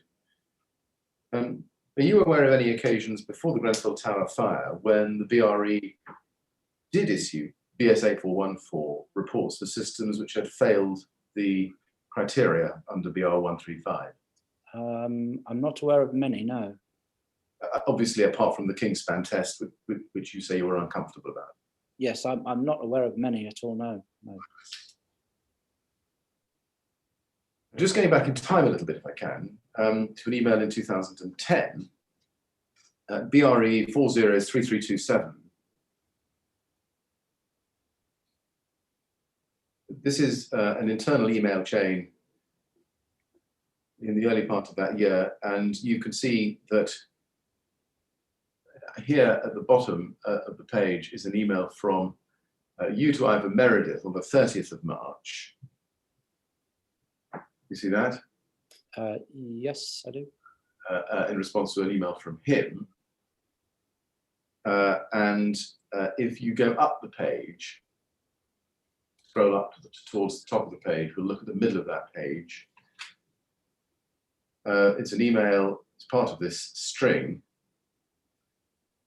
where Tony Baker says to you and Stephen Howard, this is internal, we do indicatives, how this would be reported. Sorry, if we do indicatives, how would this be reported? Question mark. Just reading between the lines of Ivor's email, it seems as though he would try to pass off indicatives as being full tests, or am I just being a cynic? And you respond to Tony Baker and Stephen Howard the same day, saying at the top of the page, I would suggest that the supply of the data and a brief letter would suffice, but no more than that, question mark. Why was that your suggestion? Because if you issue an 8414 report, then it's the fact that people will say it was tested to 8414, but it doesn't define whether it passed or failed. It's just saying that it was tested to that standard. Did you agree, at least in part, with Mr. Baker's view that there was a risk that Kingspan might try to pass off the test report at that time being discussed as something that it wasn't, in other words, a pass? I don't recall this email particularly, but reading what I've written there, then Possibly, yes. Did it ever form part of your consideration against that background in March 2014, 4 years later when we come to it, that very great care would need to be issued in issuing a test report on request from Kingspan in circumstances where the tested system couldn't be classified to BR135? That email we saw was in 2010, wasn't it? So 4 years later. At that point, I hadn't formed a view, but necessarily. But at the time when they were requesting this email, I know they were quite vociferous in terms of of the report. They were quite adamant that they needed it, and it was at the time. I think it was probably the first time they were so persistent. So probably in the answer to the question, probably yes. I was becoming a little concerned, I think. So you were concerned about the risks that they would pass off the test report for a failed test as a pass? Not in that regards, as in a failed. Not to. But I was probably a little bit more concerned that they would read more into it than they should have. Well, let me ask the question again, because I'm not sure you then did answer it. I thought you had. Sorry. Did it part of your consideration come March 2014, that very great care would need to be taken in issuing a test report to Kingspan at their request in circumstances where the tested system could not be classified to BR135? Yes, I think, yes. And also in circumstances where that decision, the decision that it hadn't passed the criteria under BR135, was being fiercely contested by Kingspan. Yes, I think the test report doesn't necessarily, unless you thoroughly read it, make it clear that the system has failed.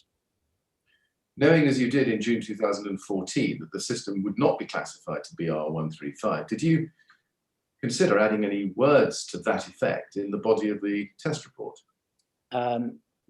It does clearly say in the description and the timings that the test was terminated. The thing with the 8414 report and the BR135 is they are two separate documents. They are two, and by adding bits which aren't related to the BS8414 test would probably not be allowed. So no is the answer to my question.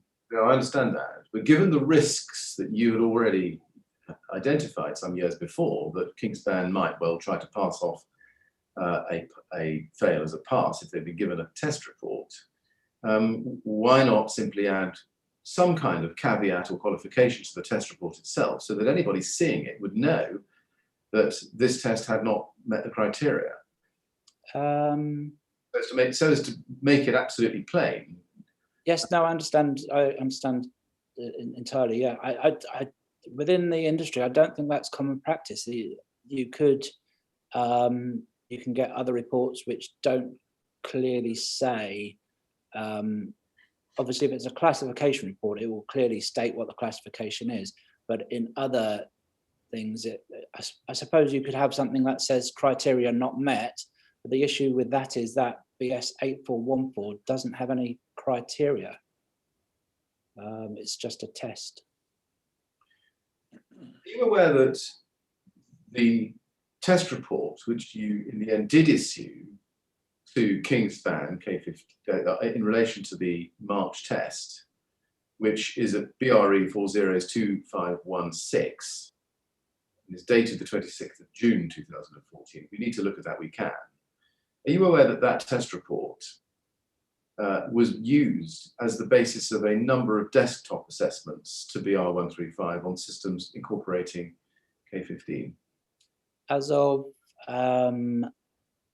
when the evidence was given to Kingspan to the inquiry, before that I wasn't, but obviously when that came out, then I have been made aware of that. Yes, I am now aware of that, but I wasn't at the time, no. Did you know that there were 29 desktops in total, so far as we've been able to count them, based on this this test report, which had in fact failed? No, I wasn't aware of it at all, no. 3 of those assessments we've been able to find are actually BRE desktop assessments. Did you know that? No, I had no involvement in any assessments at all. Who would have had involvement at the BRE in producing desktops? My understanding was that was led primarily by Stephen Howard, and they were undertaken by, I think, somebody that we was mentioned yesterday, a gentleman called Norman MacDonald, for a period of time. I think he may not have done external facade systems. And there was a gentleman called Andy Russell, I think, was the primary outlet for those. Right. And take it from me that not a single one of those 29 assessments, including those done by the BRE, refers to the fact that the March 2014 test failed to meet the BR 135 criteria. Did you know that? I didn't know, and I'm surprised. Yes. And are you able to explain how the BRE itself produced 3 assessments which don't say in terms or at all that the March 2014 failed to meet the BR 135 criteria? No, because this is the first time I ever heard that, and I find that very strange and, to be honest, slightly shocking. Can I just go back then and clarify one thing you said, or at least I thought you'd said in your evidence a minute or 2 ago, about what the test report said. Correct me if I'm wrong, and I can't find a place on the transcript at the moment, but I think you said that the test report identified the fact that the test had been terminated. Is that what you said? Yes, in the notes, similar to what you showed earlier with the notes that I took on the day, there was a provision put in which said the test was terminated at so many minutes, as according to provision 8.5 of BS 8414 2005 part 2. Let's just verify that, shall we, by reference to the report. BRE 402516, please. Let's just look at that to refresh your memory, just to make sure we've got that right. This is the report itself, as you can see, 26th of June 2014, and the test is on a Kingspan K15 insulated system with a ventilated Trespa rain screen. And if we scroll down to page 2, we can see that it's signed by you as a senior consultant. Yes? Yes, that's my signature. And the date of the 26th of June.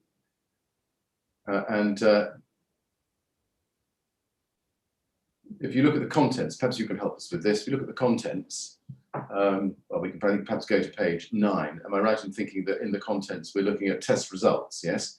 Page. It's at 43 minutes, I think.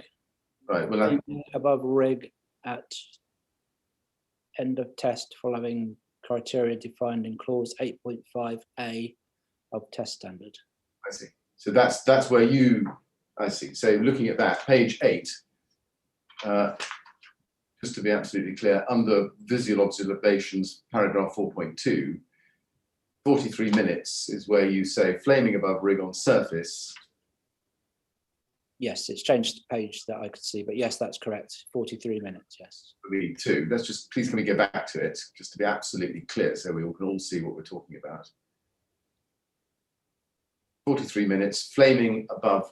I think the scroll needs to go up, please. We keep missing it. Thank you. 43 minutes, flaming above rig on surface at 6.5 meters. End of test following the criteria defined in clause 8.5a of the test standard. So that you say that's the clear reference to termination, is it? It is indeed, yes. Given that fact, can you explain how anybody at the BRE could thereafter have produced a desktop assessment for K15 based on this test result? I find it very strange. I can't, and I think it should have been picked up. Yes.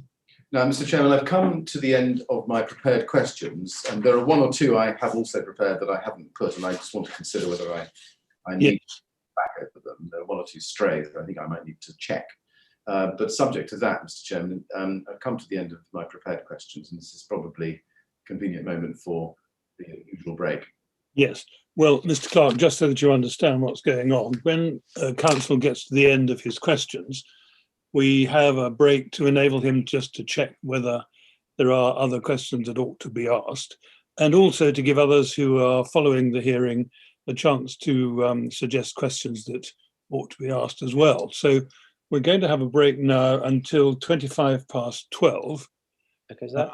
And then we'll see at that stage whether there are more questions for you, and if so, then we'll put them to you. All right. Understand. Thank you. Yes, sir. Thank you very much. And again, no discussing your evidence with anyone during the break. Okay. Thank you very much. All right. So thank you very much. 12:25. Thank you.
Welcome back, everyone. We've taken a little longer than I originally suggested to allow additional time for further question consideration, but I think we're now ready to go back to Mr. Clark. Mr. Clark, can you see me and hear me?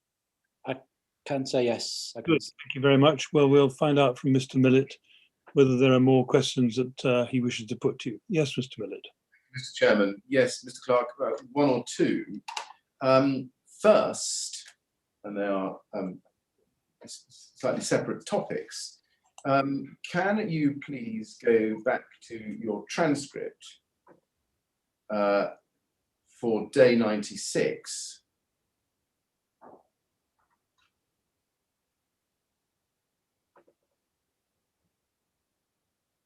And in fact, it's probably easier if I simply put this to you. You said on day 96 at page 78, line 9 to 78, line 13, that Mr. Roper had said in his evidence that there was a minimal gap, and this is about the vertical gap on the rig for the May test. Yes, yeah, I know, yes. You agreed that it wasn't 10 millimeters, yes? Yes. Okay. Can we go, please, then, instead of going to the transcript, we can go, I think, to Dr. Lane's report at BLAS 5026, please, at page 40. And this is section E of that report.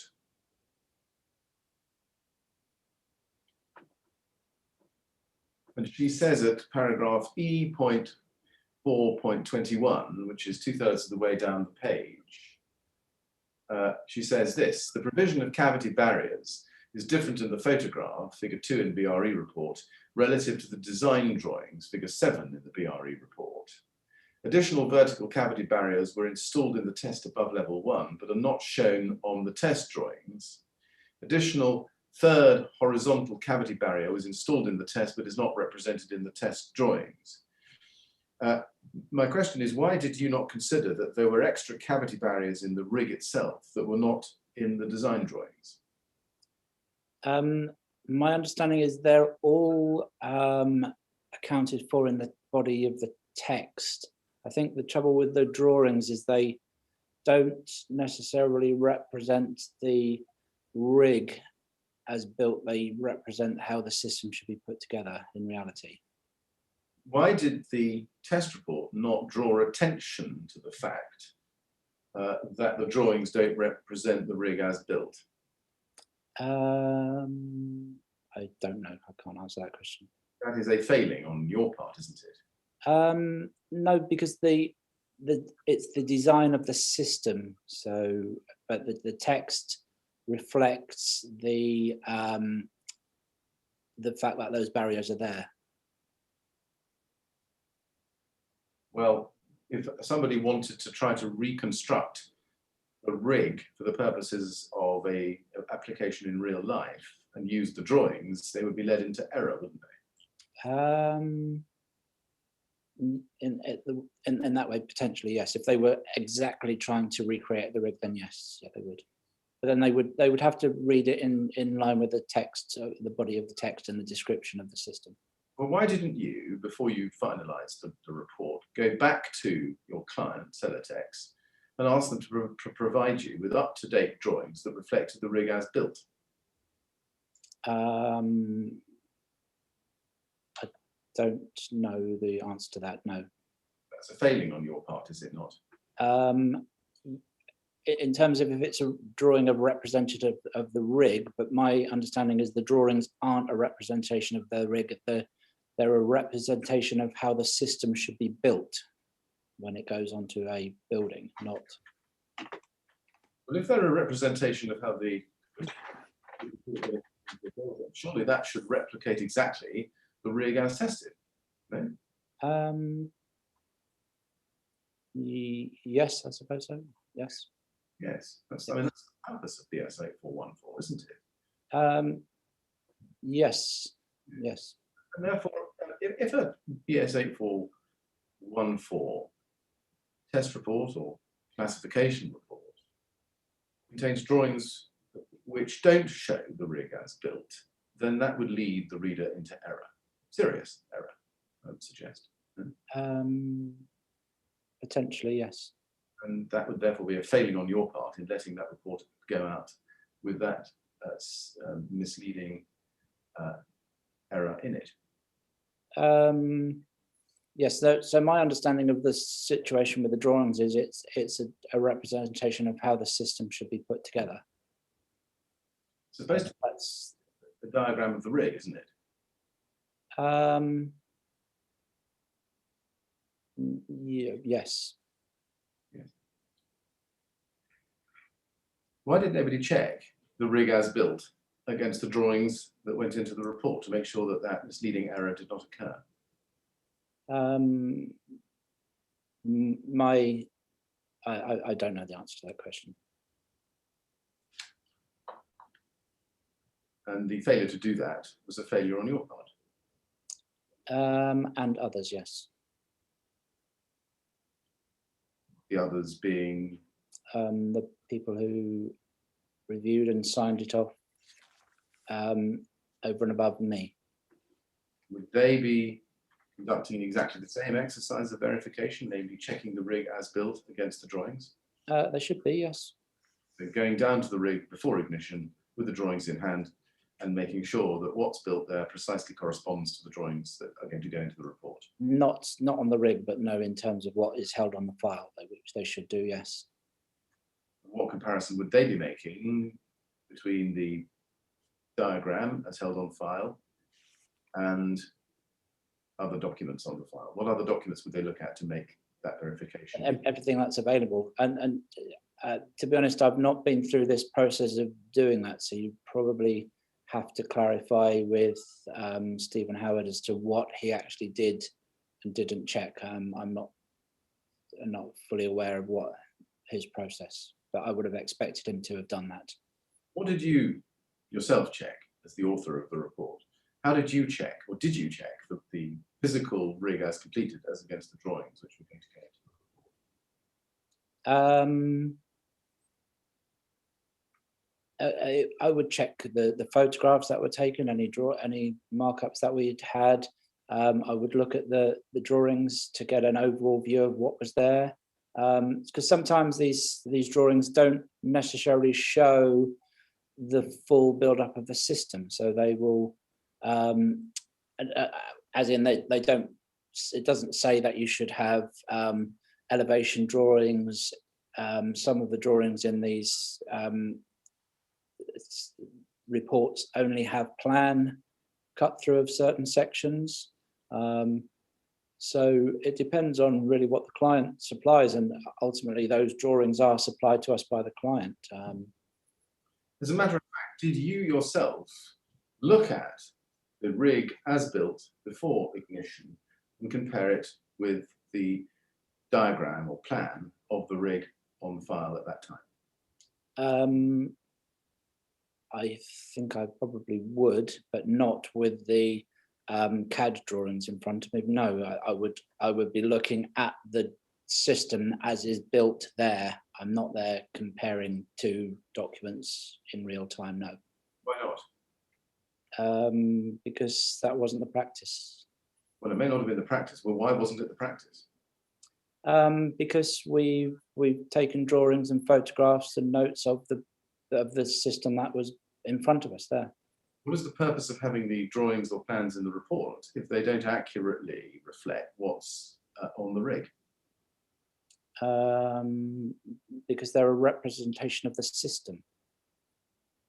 System is what's on the rig. Right? Yes. So why, again, what is the purpose of having the drawings or plans in the report if they don't accurately reflect what's on the rig? In hindsight, you're probably right. They should reflect exactly what's there, and clearly they hadn't. I just want to know why or how this mismatch came about, Mr. Clark.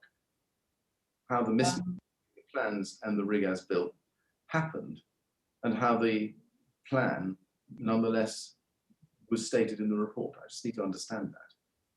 Yeah, I think I said yesterday, the BS 8414 report isn't a shopping list as to how you put together a building in real life when a designer is out there.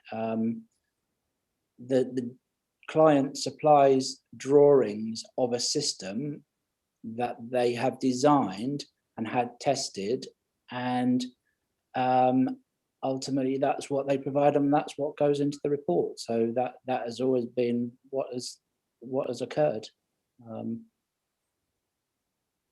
Well, the client supplies drawings of a system that they've designed and had tested, but you're only testing the system that's designed if you're making sure that you have actually tested the system as designed and not the system that's different from the design. So I don't understand your answer. Yes, I've misunderstood the reason for the drawing, but that was always my understanding of why the drawings were put in there. Could you just explain it in words of one syllable to me? What is the purpose of the plan in the report? To show how the system is put together. The system as tested is put together. No, as the system in reality, how it should be built in reality to when it goes on the side of a building. Even if that's not the system as tested. Yeah, we're designing it's a system test, and you have to reflect what the system is. I'm afraid, Mr. Clark, I'm finding it difficult to understand these answers. Perhaps we'll just leave it there. Now, can we then move to a different subject and a different document? Can we go, please, to BRE 1889? That's 18859. BRE 18859.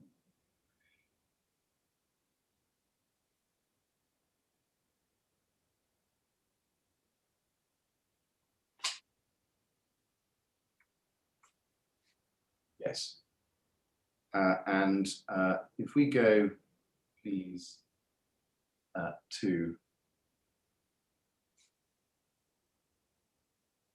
page, we need to go down actually to page 2, to an email that is sent to you and Stephen Howard on the 8th of April 2015. You see that? I do, yes. And it's subject BS 8414 part 2.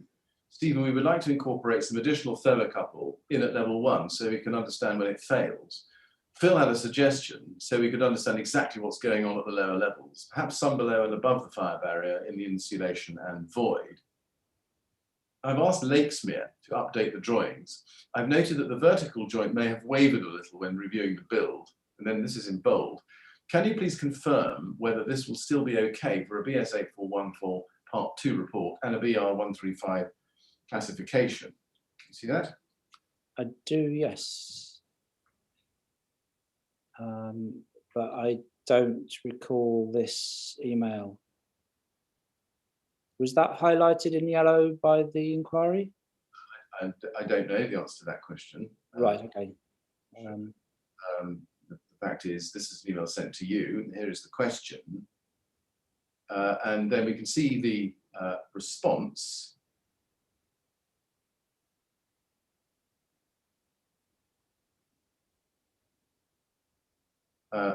From Stephen Howard to Ivor Meredith on the 9th of April. See that? Yes. And he says, the 25mm is not going to be a problem.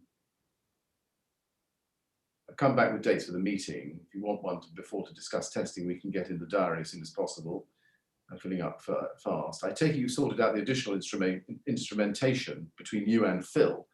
For the record, we shouldn't include in the report. See that? I do, yes, yes. And that's from Stephen Howard. And you were copied in on that. Do you know why Stephen Howard wrote what he says there? Namely, I take you've sorted out the additional instrumentation between you and Phil. First of all, had you sorted out the additional instrumentation with Mr. Meredith? I don't ever recall adding any extra instrumentation onto a Kingspan test at all. No. You discussed that with Mr. Meredith at the time? No, I can't recall, no. Mr. Howard suggests or says in the brackets at the end, for the record, we shouldn't include in the report. You know why he said that? There's no requirement for additional thermocouples, so maybe that's what he meant, but I don't know. I know at, what year is this? 2015. I know potentially around that time, the Australians were looking to adopt the 8414 as part of one of their standard tests, and that has thermocouples on the rear of the system, but he didn't say specifically where, so it might have been at the rear in line with what the Australians were recommending. Right. And sorry, sir. Speculating, or do you actually know the answer to my question? I don't know I'm speculating for that because it doesn't specify. Did he say above and below the barrier? Sorry, did he said above? We can go back to the email to answer your question to me. If we go to the bottom of page 2, he says additional thermocouple in at level 1, and then in the last sentence, the first paragraph, he says perhaps some below and above the fire barrier in the insulation and void. Does that help you? Oh right. Oh, so he's right. Okay. So what he's looking to replicate is level 2 layout at level 1, but that's very unusual. I don't recall doing that. No. Right. For that, I don't think he'd get any useful information either. I don't understand why he's asked that question. Why would the BRE omit the presence of the additional or suggested additional thermocouples from the test record? I think because they're not a requirement for the 8414. So they would be for the client information specifically. You see, it says for the record we shouldn't include in the report. Why would, even though they're not required, why would you not put them in if they were there? I would personally, but I don't know why Mr. Howard put that. You'd have to ask him. We might. Would the addition of further thermocouples have had any effect on the test performance? No, because the thermocouples at level 1 are only used to set the test start criteria, so they only have one function. All of the other data is gleaned from what is it at level 2, so they wouldn't know. Right. Going back, if we can, to Ivan Meredith's email, I showed you this a moment ago, but it looks as if the addition of the thermocouples was your suggestion. Is that right? Go back to the first paragraph of Mr. Meredith's email to Stephen Howard and you. It looks as if he thought, as he says, Phil had a suggestion so we could understand exactly what's going on at the lower levels. I don't recall the conversation. I don't see what purpose that would have served, because that area heats up so quickly. I don't think you would have got any data that would have been of worth.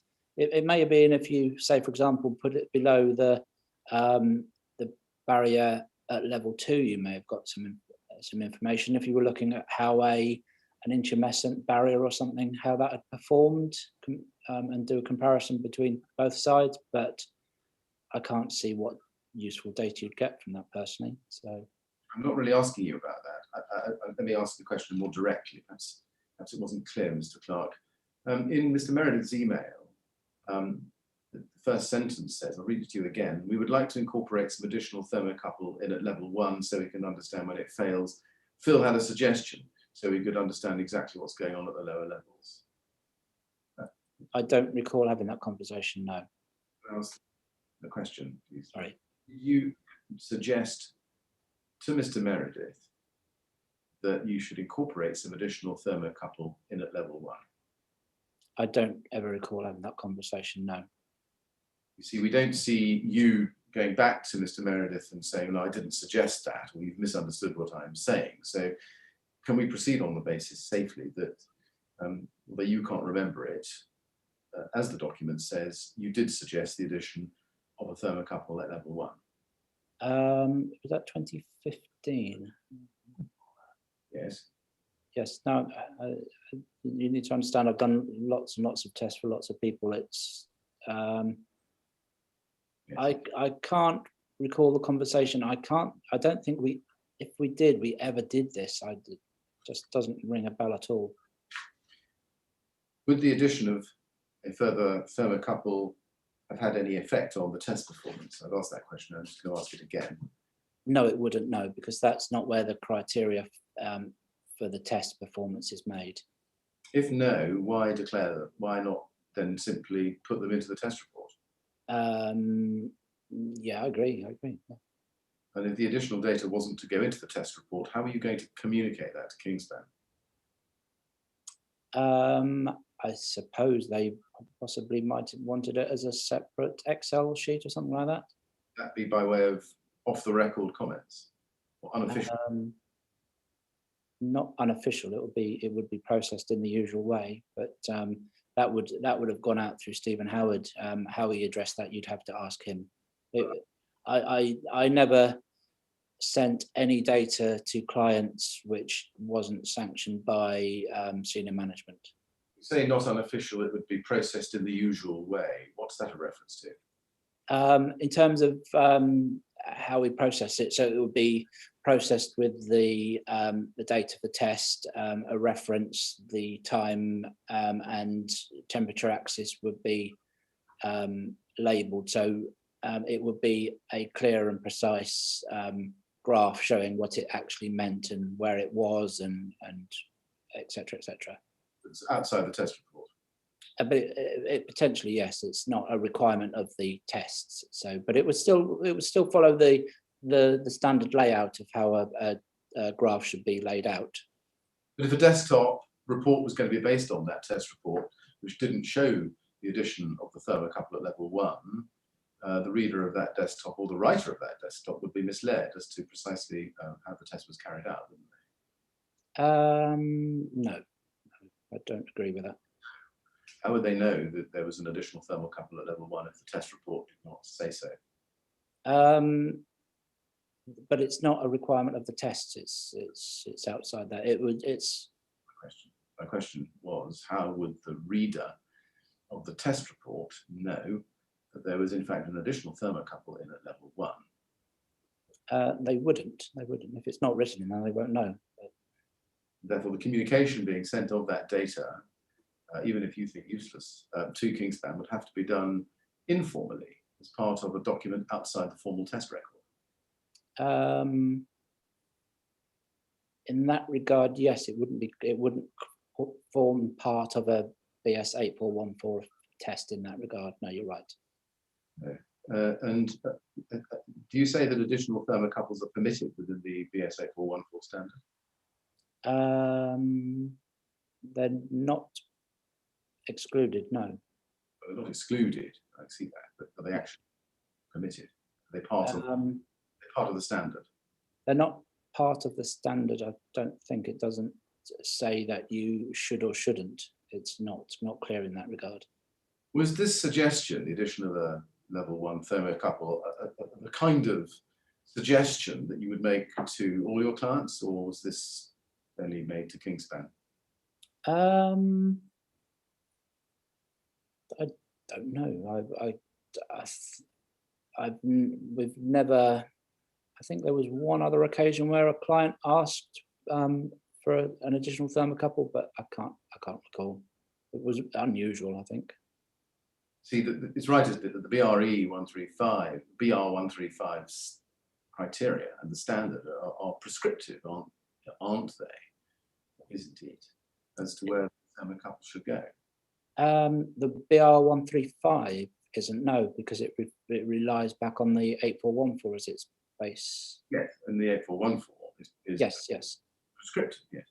So if you added an additional thermocouple, you would be departing from the prescription in the test, wouldn't you? in that, yes, you would, yes.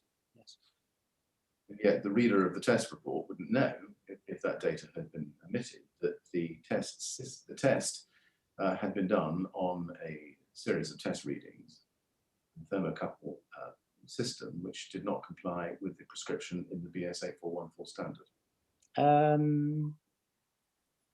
I slightly, I understand what you say, but if say, for example, the request had been to move them from 50 mil on the surface into the cavity, then that's not meeting the requirement of the test standard.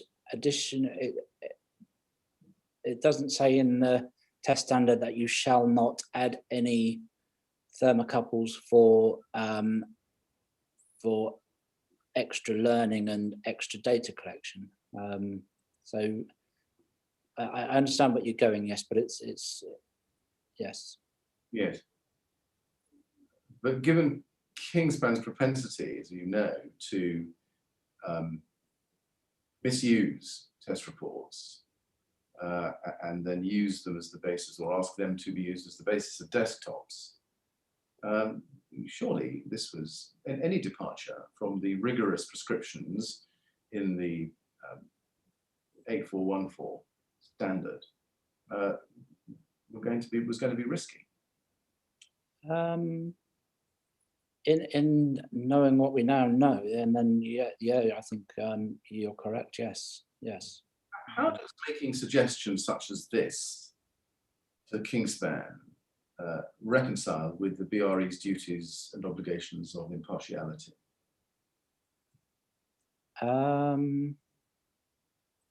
I don't think it changes that in any way. Not. This is surely the giving of advice, isn't it? Making a suggestion as to where to put the thermocouples, but they're not putting in the report. How could that possibly be robust and ruthless, independent,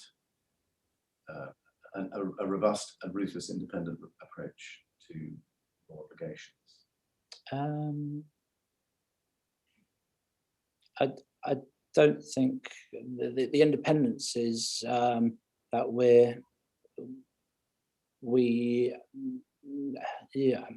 to be honest, I can't answer the question. I understand where you're coming from. I don't think it does. One of the things I think is sort of really lost in a way is that BRE is born of research.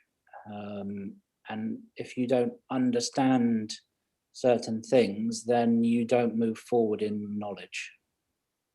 And I think on occasions, that ethos has come through and potentially has allowed us to sort of maybe try and help where we can in the knowledge chain. I think maybe that's my reading of it. If you're going to use clients as guinea pigs, though, surely you tell them, and you tell them that if you're going to do something which you wouldn't ordinarily do for your own benefit, you'd have explained that to them and said, well, we're putting a level 1 thermocouple on here for our own benefit only. It's just for our research. Do you consent? I know, but the client requested it. Exactly. Yes. Right. Did the BRE ever provide any training to you on impartiality, or where the line was to be drawn between impartiality and the giving of consultancy or advice? No, I never received any training on that regard, no. Either inside the BRE or from an outside source? No. The only time I did anything on that was in the early days of my tenure at Kingspan, I undertook the BSI 17025 training, but nothing before that, no. If you didn't have any training, where did your understanding of BRE's duty of impartiality under the British standard come from? From experience working with senior colleagues, working with other people throughout my career, really. And Just tell me, your line manager when you started in 2004 was who? In 2004 would have been, I think, potentially Sarah Colwell. Yes, at that date, Sarah Colwell, I would have thought, yes. Are you able to give me a list off the top of your head of your immediate line managers from 2004 to 2017? 2004. So it would have been, I think it would have been Sarah Colwell, Stephen Manchester, and Stephen Howard. Did any of them at any time discuss with you the nature of BRE's duty of impartiality? Not as I recall, no. Any of them ever discuss with you what sort of thing you could say to the client, and what sort of thing might constitute consultancy or advice? No, but in a position where we were, so when I first started, I obviously was shadowing and working alongside Sarah, and you could tell from what she would say and what she wouldn't say, and I learned from her and others in terms of how I accorded myself. And I always made it extremely clear to clients is that we can't say to them, and I was very even reticent to give any answers as to how a system had performed. And I've had feedback from people that say, no, you were always very reluctant to say anything out of turn.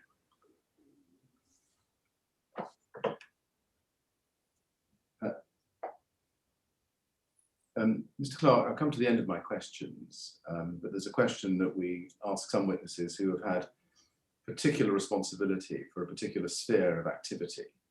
And it's this: we've been through, I regret to say, 2.5 days now of evidence together, and you've seen quite a lot of material, and I've asked you a lot of questions I appreciate. Looking back on it all, is there anything that you would have done differently? Indeed, yes. And I can say that everything that I've learned from this, from myself, from what other people have said, and what the information that is coming through, that lessons need to be learned from myself in terms of attention to detail, potentially, making sure that people don't misinterpret what is said and is a bit clearer. And I'm personally in a position where my feelings go out to this, and I never thought, given what my role was in throughout my whole career, which has always been health and safety and understanding and things, that I would never wanted to be in a position where what we had done had caused such a disaster. To me, it's just, I feel it very strongly, and I feel very strongly for everybody that's been involved in this tragic disaster. Mr. Clark, thank you very much. I've come to the end of my questions. It only remains for me to say thank you very much for coming to the inquiry and helping us with our investigations. We're very grateful. Thank you. Well, Mr. Clark, it's right that I should also thank you on behalf of the panel as a whole for giving up really quite a lot of your time to give your evidence to us. But you should understand it's been very helpful for us to hear what you have to say, and we are very grateful. But that's the end of the questions we have for you, so you are now free to get back to work. Thank you very much, sir. Thank you very much. Okay, thank you. Bye-bye. And goodbye. And we'll break there, and we'll resume at 2:05, please.